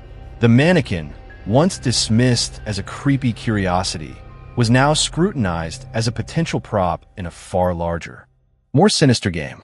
The media got wind of the story, and the tale of the collector of Hawthorne Court became a local sensation, a chilling urban legend come to life. Arthur watched it all unfold from a distance, a terrified, anonymous observer. He saw news reports speculating about the attacking mannequin, a detail that had somehow leaked, though it was largely dismissed by serious commentators as sensationalism or witness misinterpretation. The police, he knew, would be trying to trace the source of the anonymous tip. He lived in constant fear of a knock on his door. The autopsy report for Eleanor Vance eventually concluded that she had died from a cerebral hemorrhage. likely caused by a blow to the head consistent with a fall or possibly a violent shove. There were unexplained bruises on her chest. The attacking mannequin theory remained an unsubstantiated, bizarre footnote. The true nature of her death remained shrouded in ambiguity. The facade of apartment 4B shattered, but its deepest, most impossible secret, the true nature of the unblinking figure in the window, remained intact, known only to Arthur, a truth too fantastical, too terrifying to ever fully share. He had exposed part of the collector's world, but in doing so, he had also ensured that its most unsettling mystery would likely never be solved, leaving him forever haunted by the question of what truly happened in those final, terrifying moments inside the stillness. Chapter 13, The Echo in the Glass. The media frenzy surrounding the collector of Hawthorne Court eventually subsided, replaced by newer, more immediate sensations. The police investigation into Eleanor Vance's network of aliases and potential past victims continued, but it was a slow, arduous process, yielding few concrete results beyond the chilling content of the album Arthur had anonymously provided. Many of the addresses were old, the leads cold. The financial trails were complex, deliberately obscured. Eleanor Vance, it seemed, had been as meticulous in covering her tracks as she had been in crafting her psychological torments. For Arthur, however, the horror was far from over. It had simply shape-shifted, transforming from an immediate, tangible threat into a persistent, insidious echo in the quiet corners of his mind. He had moved again, this time to a small, isolated cottage in a rural area, hours away from the city. He had hoped that the quietude of nature, the absence of looming apartment buildings with their countless watching windows, would bring him peace. But the unblinking gaze, the memory of the mannequin, the impossible horror of Mrs. Gable's death, these things were not tied to a specific location. They resided within him now, an indelible part of his psychological landscape. He worked remotely, his interactions with the outside world reduced to a bare minimum. His once-ordered life was now governed by a pervasive anxiety, a constant, low thrum of fear that underscored every waking moment. He avoided windows after dark. When he did look out, his gaze would inevitably be drawn to any reflective surface, a still pond, a darkened pane of glass in a neighbor's distant house. Even his own television screen, when it was turned off. And in those reflections, he would sometimes see it, or think he saw it. A pale, unmoving face, eyes wide and unblinking, staring back at him from the depths of the glass. He knew it was his mind playing tricks, his trauma manifesting as visual phantoms. But the knowledge did little to lessen the jolt of terror, the icy grip of remembered dread. The collector might be dead, but her masterpiece, his own fractured psyche, lived on. He often found himself rereading the sparse news articles he had saved about Eleanor Vance's death, searching for some detail, some overlooked clue that might offer a final, definitive explanation for the impossible events in apartment 4B. The official cause of death, cerebral hemorrhage, was mundane, almost disappointingly so. The attacking mannequin theory had been relegated to the realm of sensationalist folklore, a bizarre footnote in a disturbing case. There was no rational explanation for what he believed he had witnessed, and that, perhaps, was the cruelest part of the collector's legacy. She had not just tormented him. She had fundamentally broken his trust in his own perceptions, leaving him forever adrift in a sea of uncertainty. One cool autumn evening, a year after his escape from Hawthorne Court, Arthur found himself standing by the window of his small cottage, staring out at the darkening woods. He hadn't intended to. He had been trying to read, but the words on the page had blurred, his thoughts inevitably drifting back to that night, to the unblinking figure, to the impossible movement. A strange compulsion, a familiar, unwelcome pull, drew him to the window. The woods were deep, shadowed, the trees like skeletal sentinels against the fading light. And there, nestled amongst a copse of birches, some distance from his cottage, was a dilapidated, long abandoned hunter's blind he had noticed before but paid little attention to. Tonight, however, something was different. In the small, square opening of the blind, barely visible in the gathering gloom, he saw a shape. A still, vaguely human silhouette. It was probably just a trick of the light, a configuration of branches and shadows. Or perhaps a deer, standing motionless before taking flight. But as he stared, his heart beginning to pound with a familiar, sickening rhythm, he couldn't shake the feeling that it was watching him. He reached for the pair of binoculars that now, despite his best intentions, were never far from his side. His hands trembled as he raised them to his eyes, focusing on the distant hunter's blind. The silhouette resolved into a clearer form. It was difficult to discern details in the failing light, but it was undeniably there, a figure seated, or at least positioned, within the opening, facing his cottage, facing him. And as he watched, his breath catching in his throat, he realized with a surge of pure, unadulterated terror that it wasn't moving. It wasn't blinking.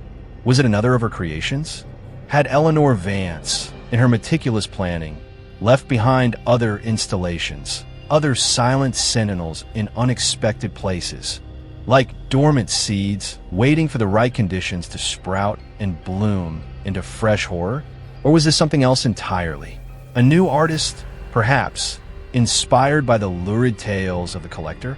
Or, the most terrifying possibility of all, was this simply his own mind, finally and irrevocably broken, condemned to see the unblinking gaze in every shadow, every unexplained stillness?